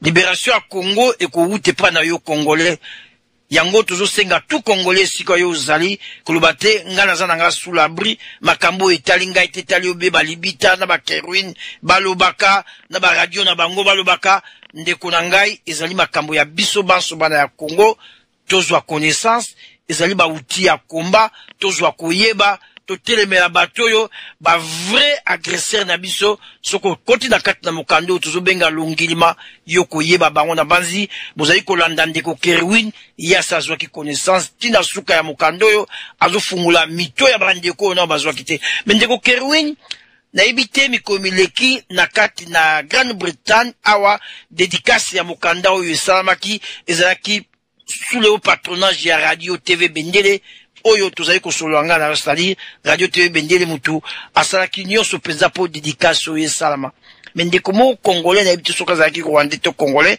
atuna mutuna mona ina zonga su mutuna o likolo epai na yo na mutuna ya mama moko yaki wana mendeko wana congolais alobaki pourquoi ndeko mbeko akomi mokando na monsieur Honoré Ngwanda Sambokwa Atumba pona yo soko zalaki na place ya ndeko Patrick Mbeko, réponse n'y a quoi au pesa congolais wana, atulaki pourquoi combien on carana monsieur Honoré Ngwanda, poigna combien moto sauté, pourquoi combien on monsieur Honoré Ngwanda, et yami balé motuna mi balé maman moko azalaki wana, atulaki motuna lobi, yaye zalaki motuna te zalaki, peut-être ko senga, après ça qui proposition, est-ce que mokando onde bakoyi mokanda kitoko boye pona mboka na biso Congo, pona bato yo, bazali ba ko maîtriser la langue française, te po bazali na pokoso. Est-ce que ba congolais to ko sala nini po to passer ba un message et maman na lobaki est-ce que boko ko sala ndeni po bolimbola kabiso makambo ndenge tozo sala le longa na yo boye est-ce que l'avenir yo monilo to ko sala pour connaissance et kota penza na bana nyoso ya mboka Congo na bazana problème na le côté à le français pe bazana problème ya anglais to ko sala ndenge ni penza pour to pesa bango ba élément oyo ba matière oyo ko sa biso nyonso lobi pamba te tumbu poto longa biso il faut biso nyonso vraiment bana ya Congo to komba pesa na connaissance ya banani ba ennemi na biso to identifier ndenge yo identifier ndenge na identifier bana nyonso ba identifier okoko lo banini na mituna mi bale wana non mutuna moko et puis proposition à mama wana malbomboka ondeko. Bon, Mutuna Liboso, logiquement, question qui est destinée à Patrick Beko. Pourquoi a comment qui Mukamana na monsieur Honoré Ngwanda. Et normalement, Mutakoyi ko répondre na Mutuna on est alika ka Patrick Beko. Mais le rôle lobby so kinga na zalaki na place na qu'est-ce que j'allais faire? Wana siko interpeller ngai pour répondre. Bota la émission ezali na YouTube. Asala que émission na Patrick Beko mukolo livre de Bimaki. Na za Mutali Liboso interviewer qui est na tunaki ba question ebele et na tunaki pe mutuna wana. Et après ça qui réponse wana ezali na YouTube, bota la émission ngana ye to salaki, réponse na ye Patrick Mbeko ezali na kati. Alors, pour na ngai, soki ngana nazaki mutu ngam na komaki livre yo, pourquoi ko komango na ye? Mais tant on a bandé émission na lobby, Patrick Mbeko azali spécialiste en géostratégie. Et Monsieur Honoré Ngbanda azali na expérience. Mutasala na ba service ya sécurité en mboka. C'est l'homme des dossiers. Il faut toyer baka ce que nous voulons en fait. Et na repese exemple mo na okaki leo na poko na téléphone na yo so na mutu. Bozana ndeko na bino et bolimi cet exemple oyo mais pour na batu ba comprendre il faut na pesa. Bozana ndeko na bino aza muyibi. Oyebi pena kaza muyibi. Mais mukolo moko bofani na ndaku ba miyibi ba wuti libanda ba ye ba koteli bino na ndaku ba piye bino ndaku penda malama. Oki ndeko na bino wana ya muyibi. Akangi miyibi ba wuti libanda. Oyebi seke te yo pozalaka muyibi tika bango bino na bino ba miyibi tika bango ka ba piye yo za muyibi lokola yo mutokangi bango tokozwa ngo seriete tozo libérer bango. Ou bien boko kanga miyibi et boko féliciter bobi azalaka ne muyibi mais les loso qui étaient nés na ba miyibi ba wuta libanda nde to sabo. Il faut vraiment pas confondre les choses. Patrick Mbeko azali écrivain, azana ba connaissance de géostratégie. Et c'est quelqu'un qui a besoin de dossiers. Ba dossier akena ko lukango wapi na ba bibliothèque, akena ko lukango wapi, akena ko interviewer batu, akena ko tuna batu. Et s'il y a un Congolais où il y a yebi ba dossier à fond, il y a période ya Mobutu. Et ça nan. Nani a yebi parmi biso ba Congolais. Nani a yebi Museveni, koleka, Monsieur Honoré Ngbanda. Nani a yebi dossier ya sorti à prison à Nelson Mandela, koleka ye. Et ça n'a pas ba yebi Kagame peut-être à koleka ye. Mais il fait partie, soit basali 5, 6, oh ba yebi Kagame à fond. Lui, il en fait partie. Donc, yé ba koki ko tuna yete po yé a salaka na Mobutu, et qui yé a soukisa mabenyon sur Congo. Mais, ouane zali mauvais raisonnement.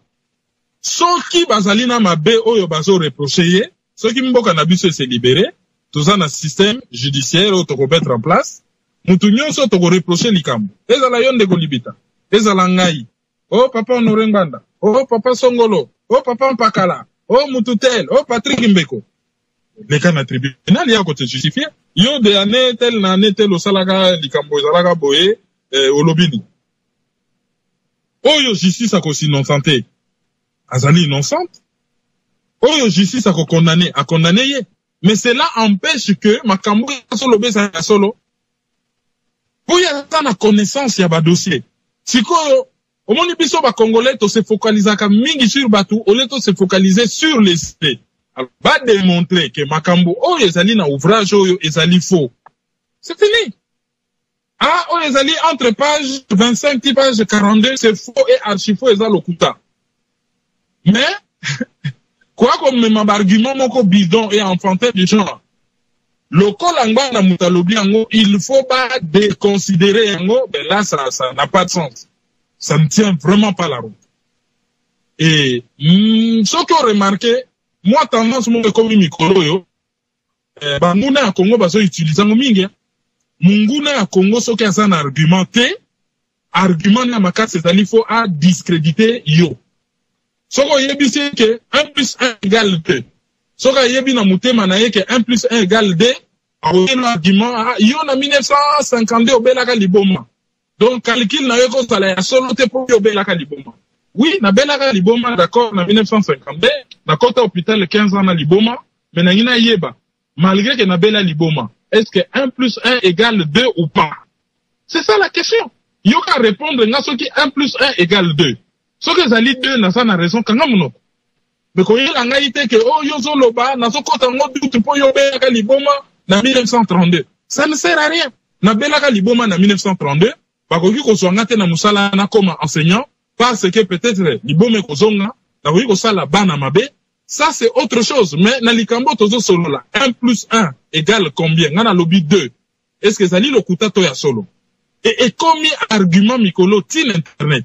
Soko lobby likambo, bako attaquer likambo no lobby te po ba yebi ko solo ba ya solo. Bako lukaba discréditer yo. Bako lukaba discréditer yo. Ndenge monsieur Ngbanda Zaliwana, sincèrement, ngana sa avocat na yiti. Mais, soka lobby likamba solo, a lobby likamba solo. Le fait qu'a travaillé na Mobutu, ça c'est autre chose.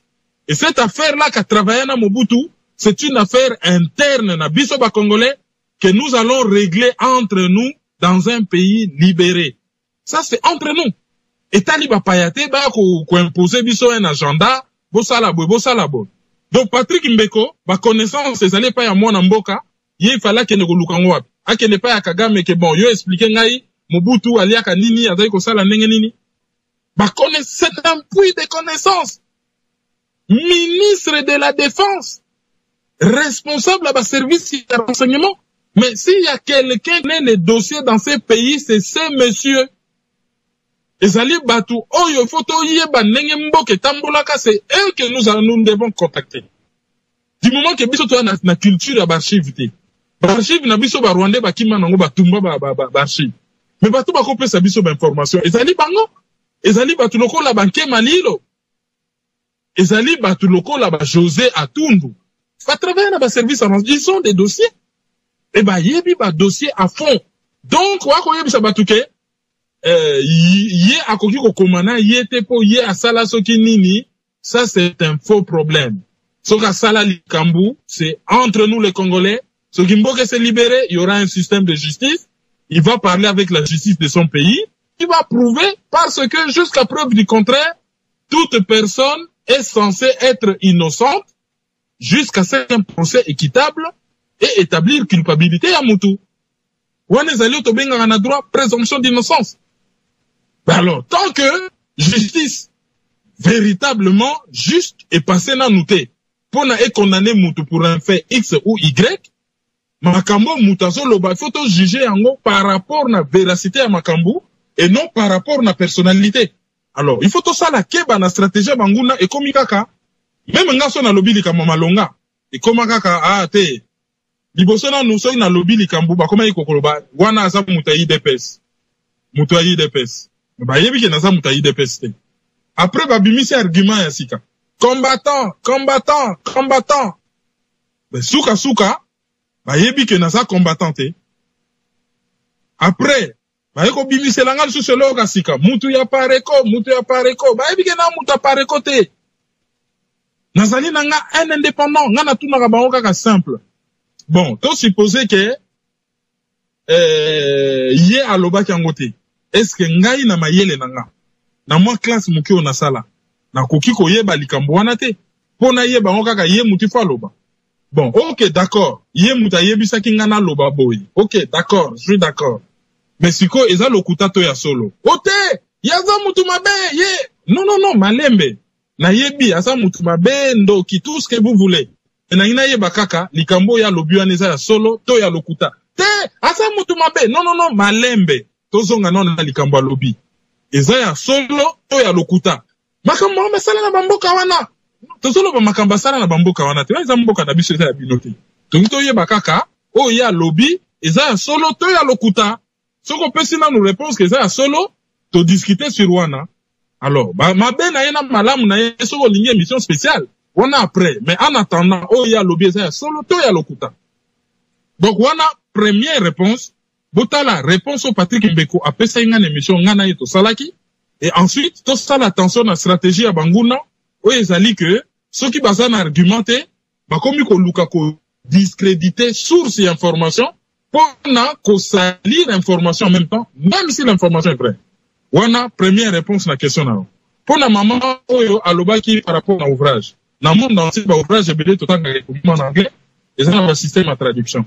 Donc, il faut bien comme la culture et la traduction, d'un ouvrage est bien anglais, on peut le traduire en anglais, norvégien, on peut le traduire en norvégien, mais tout ça dit quand même, na Congo, na bateau, basali, quand même assez fort, là, ce que fait des langues pendant une année, version est l'ingala pegobi. Mais en attendant que version lingala bima dans une année, dans 2 ans, dans 3 ans, c'est que tokoki ko sala ezali ko expliquer. Au moins chaque chapitre ils en ont un chapitre à 50 pages, ils en ont ebelete. Tokoki ko expliquer on a lingala comme lisolo hein. Tozo tanga ngo premier c'est lengi. Sopo ngo sopo bon basolo ya passe. Makambo ezolo beza makambo mabe. So na lobie lengi, c'est la façon dont c'est raconté. Hein, c'est facile à lire. Et ngai na ko beta ngo penda lisolo ke na ko fana na radio pendant 1 heure dans un chapitre moko na beta ngo penda lisolo nde to beta ka lisolo ya wenge muzika na soki zaiko ndenge to beta ka lisolo a match ndenge to beta ka lisaponge to ko sala ngo o to zo na radio to zo expliquer mo. Donc ce moment pe bazali na à l'écoute bazo comprendre un peu ce qui est écrit dans ce livre.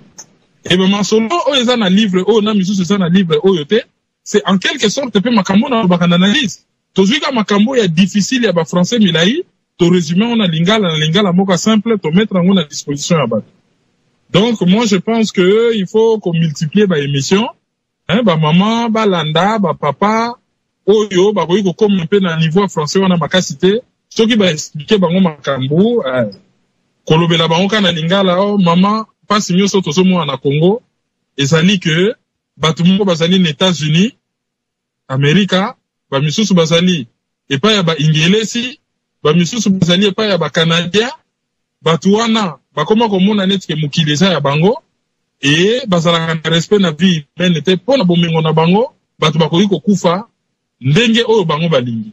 Et bato wana bazosalela bato misatu, Kagame, Museveni, Kabila, pona kopie nkita ya mboka biso. Nkita wana yango bazosalela ba portable, ba ordinateur, ba PlayStation, ba fusée na bango na ba avion ndenge ezotambola, po avion soki ezotambola vitesse eleki makasi, ba papu ba moteur ezwaka moto noki. Baza na besoin ba matière première mususu ezali ata vitesse ata soki etamboli ndenge nini ezochauffe mingi te e ba mabele wana ba matière première wana bazwaka yango kaka na province ya Kivu pa na biso. Alors au lieu ba ko soma ngo pa na biso cher, bango bazo provoquer ba guerre pona ba pia ka biso bazwaka ngo yo fele moins cher na ba Rwandais po basala ka ba avion na bango. Et que soki bango bazali ko pia ngo nde bazo pia ngo pa na biso te, nde lelo téléphone iPhone et quoi aux 750 € te, et il qui coûter peut-être 2000 €. Soki bazo sa na ba téléphone na ba moins cher, soki bazo somba ba écran plat 1000 € aux écran, je sais pas moi, 1000 € aux un écran à 106 cm, et ça dit tout simplement pour bazo piller chez biso. Soki ba pia ka tende ba télévision n'écoutaka ba 2000 ba 2500 €. Ko expliquer moi makamoko ya simple et que biso ezali des fois na biso to telemela bango po batika po ba bomi biso pe mingi na expliquer chapitre mobimba et je n'ai même pas 5 minutes. Merci Kerwin. Nabazi bandeko vraiment tozane sengo mingi ya kozana ndeko Kerwin moni ya zali kolo métier ya zaki so bandiko loba soko yebi Kerwin maizo te na Kinshasa to na Congo alors ozamo na Congo te à l'époque parce que ya ndeko 20 sabato tant Kerwin yazo loba so a tozali na kata voiture tozali ko lia il faut landa Kerwin maizo vraiment na toni ne sengo mingi ndeko Kerwin maizo na banzi makambo ya mokando tu elaki le stratégie du chaos et du mensonge pour l'axi bande ko na biso ndenge ni na kati ya mokando yo ba média mensonge ndenge ni bazali ko fonctionner pe bazali ko fonctionner ti lelo ndenge moko alors il faut biso toye babango toza la pena ba média na biso yango yo bande ko bana ya mboka Congo bino baso bozo landa biso boza ko croire na média parce que média oyo ko bele makambo ya solo bebo solo po na situation zo leka lelo na mboka na biso mais média oyo ya bango bazali koyana ba information yo bazali koyana ngo kaka po bato bazali libanda ba consommer mais zokande information ya solo ba bombi yango pona bango moko alors ndeko Kerwin na banzi pona lelo na mokando to sisi mais na lingito zonga mwa mokena makambo tali Congo actualité ya mikolo yo ozo le kalamboka la biso Congo na weko tika yo boité soki vraiment omeki conseil la biso mo ba analyse mi ba limisa doté na makambo ozo le kalamboka la biso Congo d'abord gouvernement utei ko bima gouvernement ngo yo moko yebi yango elephantesque ndenge bazali ko benga yango 47 ministres mais mikomileka kitato toujours benga Kengo Wadondo Leolo Beach alobaki basimba constitution tepe ya alobaki akotia moto na isute na kati na gouvernement, mais zokande na molili place ya azali azana maboko milai, il a de longs bras, azui moto na ye moko batie kuna na budget, mpe azui beau-frère na ye Stombokilo na ye na coopération o bazali ko benga na kombo ya Franck Mwadi, azali de nationalité française, il y a azui ministre de la coopération internationale. Est-ce que na nyonso wana mpe na gouvernement na ozali ko s'attendre nini situation ko changer na mboka na biso ndenge occupation evandeli biso malobo mboka ondeko Kerwin Maizo? Avant de répondre à la question, on a une précision moké. Ce botali couverture ya livre. Bon, on a battu photo ya Kagame, ya Museveni, na ya Joseph Kabila. Maintenant Sima, place ba komi Patrick Mbeko na Honoré Ngbanda Zambo. Bozo mona netima pata. Mais ezama pata te. Ezali ba président occidentaux ba oyo bazo encourager bango ba o bazo tirer ba ficelle na Sima. Bilongi na bango zo mona na ba président Mindele. O bozo mona wana ezama patate na so ya kombo ya Patrick Mbeko na Honoré Ngbanda ezali ma patate. Botala bien ezali bilongi. Bagi kolobake tozo mona bilongi o misatu liboso mena sima ezana bato bazo diriger bango po basala biso mabe batie bilongi ya mindele. Après ba kocha titre na pembe ozo mona titre na pembe balakisi guerre province ya Kivu, poker menteur en Afrique des Grands Lacs na rouge. Et puis l'édition ezali érablière. Batumi batu nanga bokoki kozango wapi ben bokomanda on Amazon, Amazon est dans le monde entier. Si vous êtes en Grande-Bretagne, vous êtes amazon.uk.co. Si vous êtes en France, vous êtes amazon.fr. Si vous êtes en Canada, vous êtes amazon.ca. Si vous êtes en Suisse, vous êtes amazon.ch. Livraison, je pense, 2 jours ou 3 jours. Et ça coûte 30 €, 30 €. Au milieu, vous traduire dans monnaie nabino. Des fois, en Amazon, pour faire des livraisons, ils ont comme à 31, des fois 33 €. Mais normalement, ouvrage, ils ont 30 €. Donc, ce bongo soyango, c'est comme ça.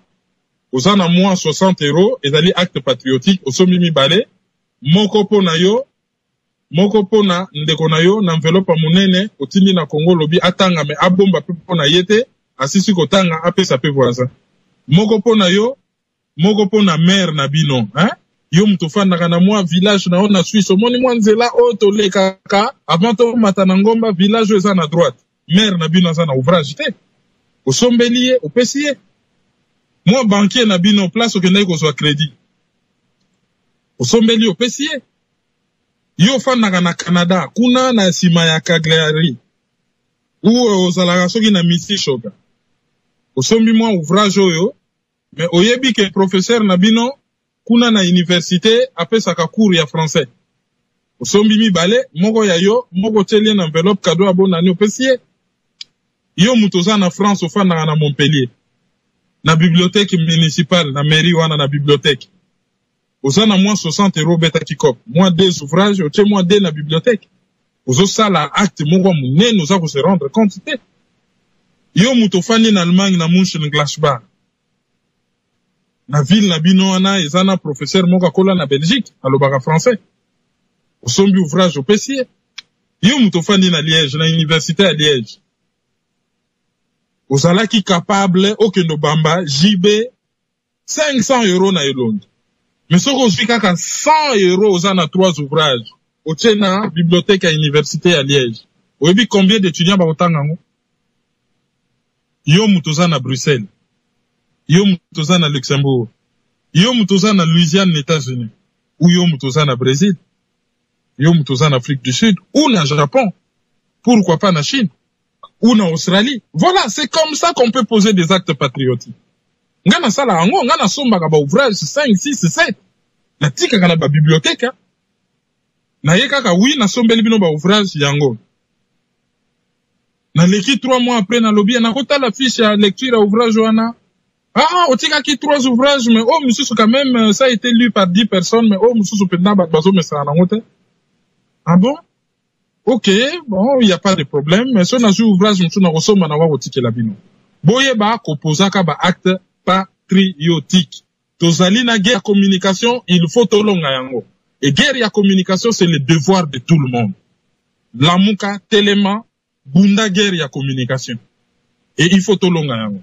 Alors, par rapport à la question na yo, Gouvernement de cohésion nationale, ça sert à quoi? Problème est ali, 1. Élection en 2006. 2011. 2001. Assassinat, coup d'État, Moutasu pouvoir. 2006, fraude électorale. Pouvoir est continué sans légitimité, bah média mensonge, bah proclamer première élection libre et transparente, démocratique de l'histoire du Congo, tout en sachant que c'est faux. 2011, catastrophe électorale, du jamais vu. Et sans légitimité, Cardinal Monseigneur Alobi, on ne dirige pas un pays par défi. Moutayo quitté. Bakomi ko luka légitimité na makasi. Voyage na poto, boya koyamba, bat balingi na bangote. Non, sommet en francophonie, faut salama awa, bat balingi na bangote. Moutasu pouvoir, félicitations officielles à l'Occidentaux, ils tellement bazako yoka yesoni. Babunani, bakomo luka cohésion na makasi. Si na niveau que bakomo yiko luka même ba débat na ba radio ya makasi. Pour le fait que zo débattre na mutu, on dimiye. Mutu soka boyani na mwasi alobi na boyo, ou mwasi alobi na mobile na boyo, na lingi même pas koyoka yo. Mais tango balobi, boya bo fanda bo solola. Tango mutu yoko fanda, donc quelque part, otiki mo apporte que peut-être soto solo to koyoka. Mais soki muta boyi na ya boya, et komaka awa, ba débat, biso to na ba média, ba débat et komaka ya makasi. Omona ka mutu na Kinshasa ya lingi ka débat na diaspora. Oui, mais débat biso to zone di mabinote, to lingi na biso débatté. Vous en avez un micro et belé na kin, vous savez la mission na vie, non, la vie est belle, vous dirigez. Ba luka batu na makasi, pour na ba débat, et simbité. Mbala moko ba proclamer cohésion nationale. Ah bon? Mais ça ne se décrète pas la cohésion nationale. Cohésion, causa la cohérent, causa la ndenge moko. Soki, au juissement, au sangisina mai, au beti pat, lero o planir ngo mone komi plat eza na cohésion. Soko lambi se mou les anga bambuma tout ça eza na cohésion.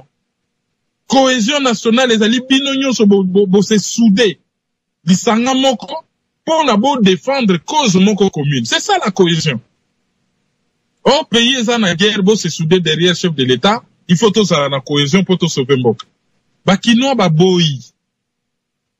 Bazana bango na nsala ba boyi. Après, makambo changé. Ote, Mamadou Ndala a gagné guerre. Logo la gagné guerre. Il faut beaucoup misa mokonza mboka. A gagné guerre, makambo guerre esili. Bat baboyi na bango babi. Kaka ndenge boyebe la ndenge bandaki, kaka ndenge boko supisa. Mbala moko baki on négocier na M23, oyo bango ba gagné. Bat baboyi na bango cohésion. Bon, il faut tout ça la concertation nationale. Après concertation, fadi biso nyonso na bana poto batu nyonso toyokani cohésion ye to bimisi gouvernement de cohésion nationale. Batebele baboyi na bango ko participer à part batalokoso. Akei ko participer et après babimisi gouvernement dit de cohésion nationale. Mais de quelle cohésion on parle? Ba vrai parti politique au penza ya solo penza. O eza na kati ya cohésion nationale wana ezani.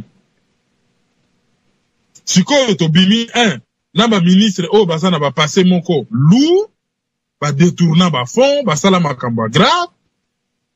2, gouvernement moko éléphantesque, et l'équipe tellement mounene que dans un pays en crise. Ba koyi ko sala na gouvernement moko mounene ndenge wana te. 3, c'est un gouvernement politique. Biso to na besoin ya ba technocrate, oyo bazana maîtrise ya ba dossier technique. Mais pas ba politique ailleurs, parce que si on a le but politicien, je serais gentil, ba politique ailleurs, bato ba yekaka ko se remplir ba poche pour ba préparer l'élection, bazala na mbongo ya propagande, ya campagne électorale, bango ba ko somba ba voix. Ba yete pour la population, et c'est énorme, 46 ministres. Vous payez ba solde de tout compte, ce qui y a 35 ministres. Et vous payez ba frais d'installation, il y a 46 ministres. Plus ba salaire na bango. Avec quel budget? Bakofuta batwana ndengeni. Donc, gouvernement, on a, c'est, toujours corrompoint. Et comme manango batu, nulle part. La crise du Congo est une crise politique aiguë. Tant qu'on ne trouvera pas de solution à cette crise politique, ça ne sert à rien. ça ne sert à rien. Ça ne sert à rien. Oyo nyonso wana eza nango nde balobaka mutu azobundana comme un diable dans un bénitier et kosala nango rien. On a une crise politique. Et à part crise politique, on est victime d'une guerre d'agression. C'est fini. On résout la crise politique et avec des dirigeants responsables, on résout le problème de la guerre d'agression. Et on se protège pour les occidentaux, bah qu'on manipule biso biso te, bah sakana na biso te. Voilà les trois piliers oyo et ko sala ke Congo bima. Ba koki ko créer na bango 500 gouvernements. Tant que ba matière première bando bima nango tongo midi pourquoi on ira nulle part. Ba koki ko créer na bango, ba yena premier ministre moko azana yena 8 doctorats en gestion de la chose publique.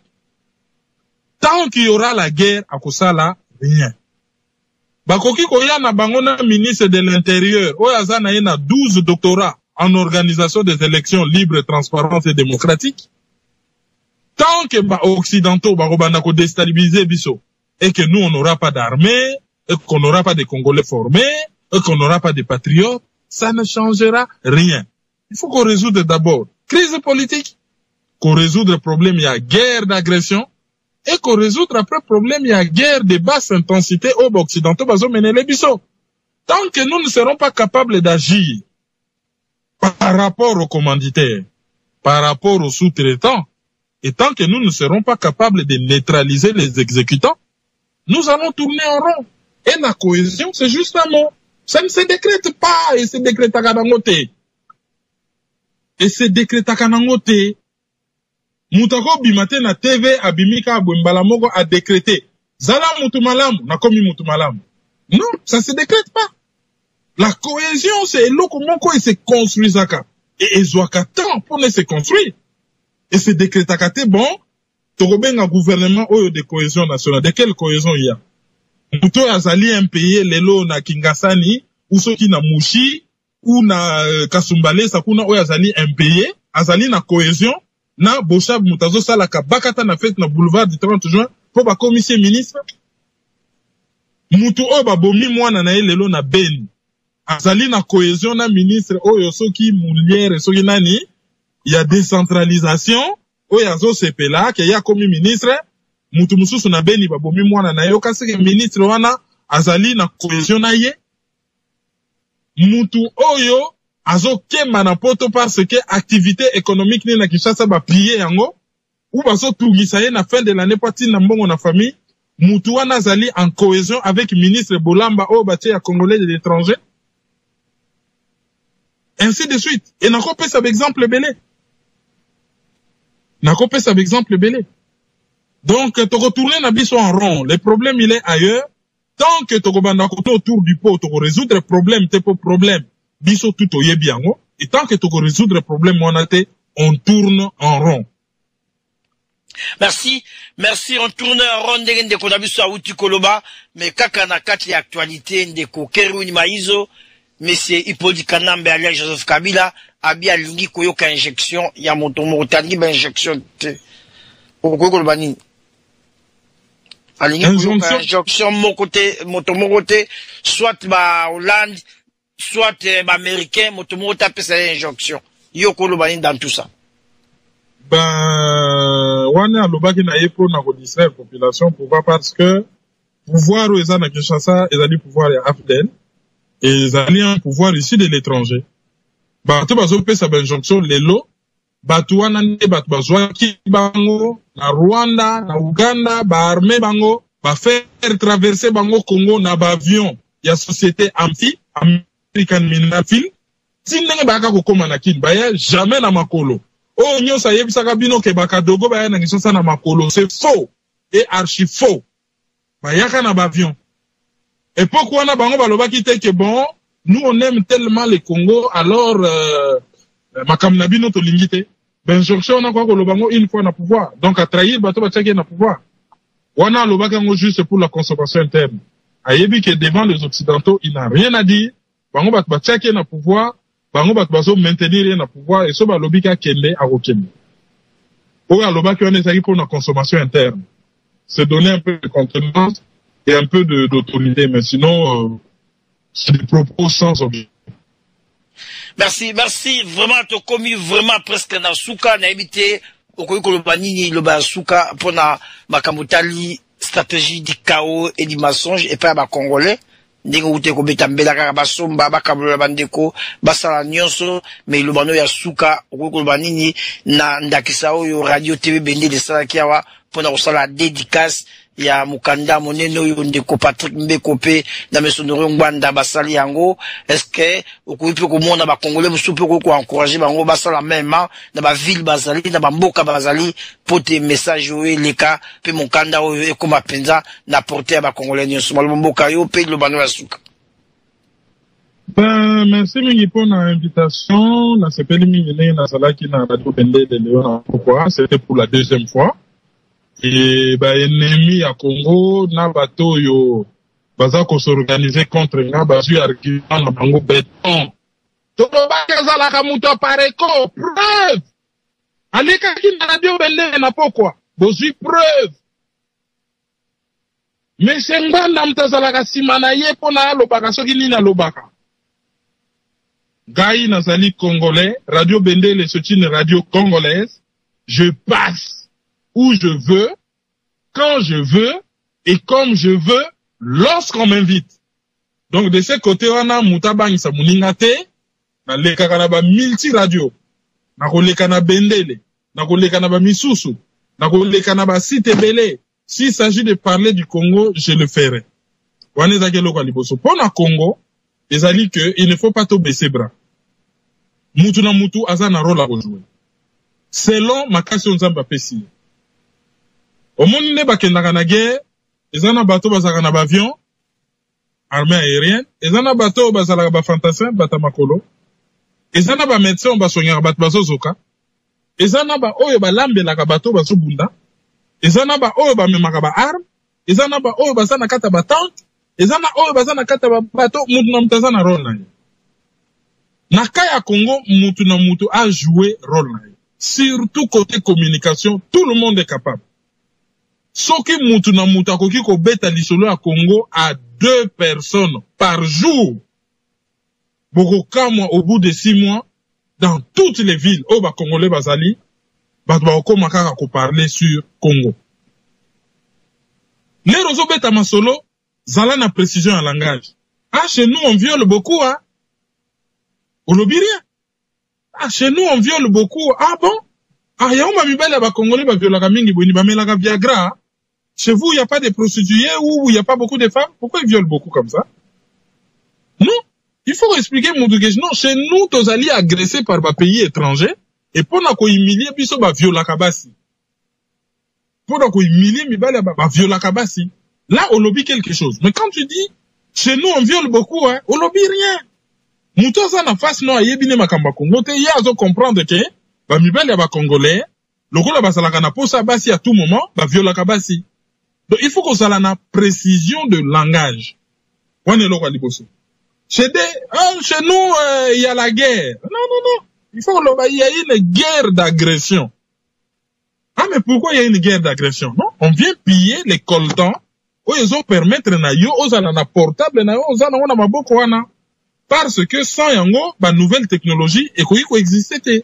Il faut toujours une précision de langage. Donc, la guerre à communication, tout le monde peut participer. Mais, la guerre à communication, moutounion se peut faut se protéger. Yo que guerre à communication, yo zako se protéger, mais au la victime, il y a guerre à communication. Et comment se protéger? Il faut que tu aies l'information. Tous les soirs, il faut vous en informer. Namboka yo fandi. Mais tant que tu as l'information, tout de suite après, Luka oyeba est-ce que balobi a solo, to balobi a lokuta. Bakoki ko manipuler nga côté ni. Et tout le monde n'a pas cette capacité. Yango na touché la bino analyse. Makambu nyonso ya Congo chaque soir. Toujours de la bino 4-5 sujets. On se rabattre direct na analyse. Soki BBC alobi likamba Congo nga na ko sa version ya véritable o misu na nga congolais. Soki RFI alobi likamba Congo nga na ko sa version na nga véritable. Soki mukonjumo nga Congo sali discours alobi likambo nga na ko analyse ngo na ko loba oye bomani na sima. Donc il faut toujours bolanda pour na boyo kaka ba rumeur te obaloba ki non. Il faut bolanda information. Mais tant aux Olandango, il faut la protéger, c'est-à-dire les Rolandi ko gobe yango te okoyoka libumu passe. Les roso ba pesi yo yango na mesa, eza na mesa. Omeki koyeba soki la mama ki malamu. Pona koyeba yango, luka ba intellectuel, yoka ba émission na biso, na bande ko misusu, toze belé. O tozo sala ba analyse ya kokoma, ya koloba, toze belé. Base belé, soko landi okozwa véritable information. Donc, il faut te mener guerre ya communication. To beta lisolo a Congo entourage na biso, to landaka information, mais to yeba ko digérer ango, ko analyser ango, ko yeba wapi ya solo, wapi ya lokuta, et to meme la pe batu sur information concernant notre pays. Ça c'est la chose la plus importante qu'on peut faire. Mais to peut composer ba acte patriotique, ezali kaka livre ote ba livre misusu, il faut qu'offrir ango na ba bibliothèque, ba université, ba étranger, surtout ba député na bino, na ville ozalaka, Otuni, même si on a mukanda par national, hein, on a yo résident. Otuni ka batolobi amena quartier oyo, debino na Londres bolobaka Borag. Na Borag na biso oyo, mukonsi na biso nani, député na biso, no bureau na ezalaka kuna. Ok. Mercredi, jeudi, jour oya yambaka, osengi rendez-vous. Soko koki komona yete, azana secrétariat. Aussi moi livre moko sur le Congo, ba livre ze belé, ya bien fait en plus. Ok, otike liye cadeau. Soka za na pays balobaka français. So parler na Congo mais na ndenge ya bien na langue wana oki kotikela ye cadeau. Soka ozali na moi étude moi nini ya moi likamoko malonga bakomaki 20-30 pages oki kotikela ye. Ozo participer na guerre ya communication. Le plus grand bien auto za nango c'est le Congo. Muta kanisate ke o ndenga za na poto azoli azomela ça ne les concerne pas. Mukolo koyoka poso ke na Congo ke ndo ça l'affaire. Ok, bon, ok, qu'on s'enga visa et comme il compliqué, c'est alors qu'on comprend que ce qui mboka nange ça là qui normal, il comme compliqué bon. Mukolo kota en avion, au fandi, aux ota la film, aux olia, aux otanga romana yo, aux ota la mapata, aux osepela. L'air kaka avion et l'équipe République centrafricaine. Et quand il y a un fleuve Congo likola mbandaka yo komi na boule na libu. Et kusuka ndenge ni na kini. Est-ce que mon bongo na sana ngoba koboto lango te? Est-ce que zali normal que mutazo ke na mboka na ye, oza na boule na libu mozo bango ndio so ke na fait, ndio so ke na bateau bazo ke no boma yo? Est-ce que c'est normal? Ozo sepela na mboka paninga me yo zo sa ni na mboka na. Po na mboka no isa medora. Na uti na Côte d'Ivoire, na mona ka kitoko. Oui, mais Congo pe ko za la kitoko pour le Côte d'Ivoire. Kenya vraiment za fa. To kota écoute na parc, to mona ki ba girafe, oui, mais na Congo si ezali. Qu'est-ce que nous on fait pour le Congo?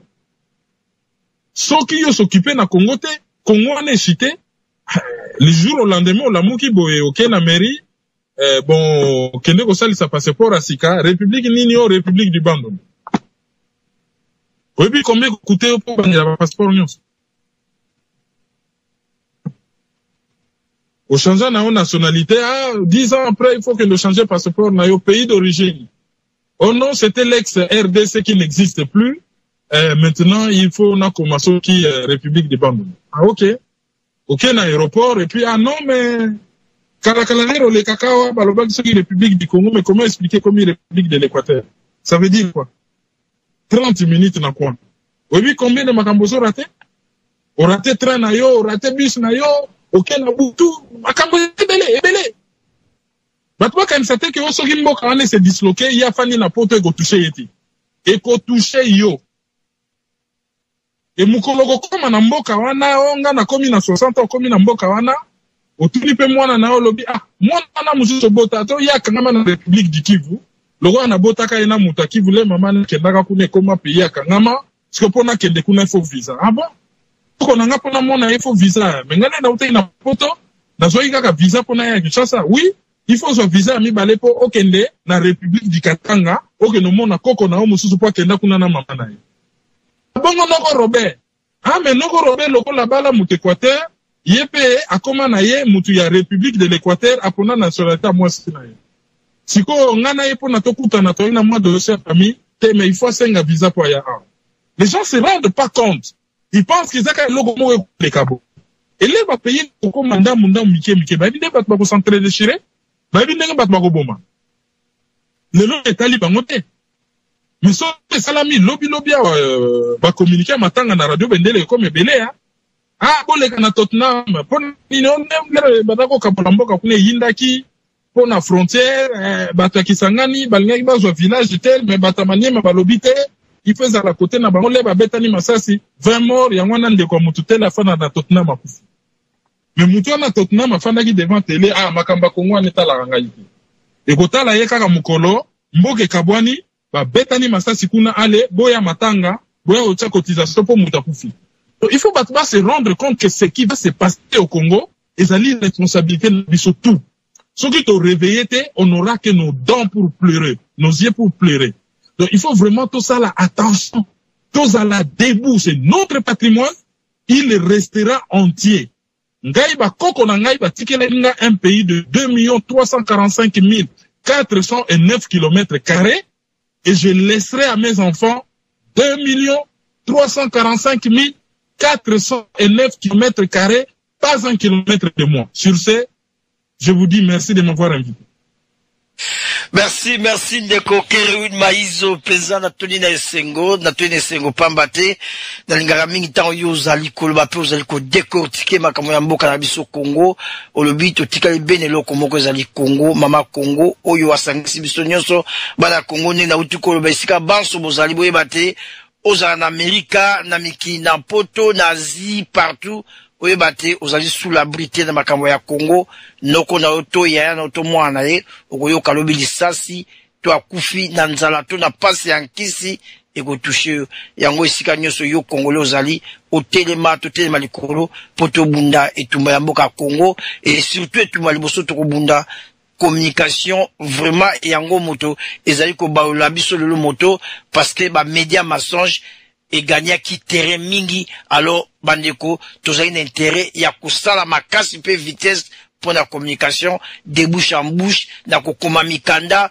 na koloba na internet partout to utiliser ba voix nyonso pour bisope le bito koma na likolo poto gagner et tumba pona sango na réseau na biso to uti ko zona kati ya Kinshasa bandeko nyonso bato ba yebi ndeko médaire ya IDPS wa Kinshasa ba yebi saye ke azali na danger de mort bazali ko luka ba bomaye ba bia commis très dangereux oyo e uti penza kuna na bato basala musala bato ba yebi ndeko médaire ya IDPS balobelaye boganga yango partout pour bato bayoka akomi na danger balobi aza non seulement na danger pour asali bitumba mibale azali ko bunda na ipoti kanambe na kati ya IDPS pa asali bitumba alors akeba tamusu bagoko livrer akeba bazali ko luka babumaye alors wana penza tolobi yango pamba te uti na réseau na kati na mboka babi bobomba yango te boloba yango pour la protection na alors yepe akeba soka zali koyoka radio TV Bendele bao ba yebi ndeko médaire oyo ya IDPS ya lobaka tango nyonso na victoire bazali koluka ba zwa vinae. Merci mingi banso balanda kibiso na kati na 3W radio TV Bendele tam d'Afrique. Merci vraiment na ndeko Kerewin Maizo oyo peza zali kobundela mboka tango nyonso tolandaka tango ya lobaka pambate alobaka peza makambo ezali na nzela nde tukutani susu moko na poso na émission tobengaka penza mosala ya mpasi epesami na bana bato po bamondela yango mpasi. Au revoir ndeko Maizo okenda kozwa kimia okenda opema nzoto zonga makasi. Merci.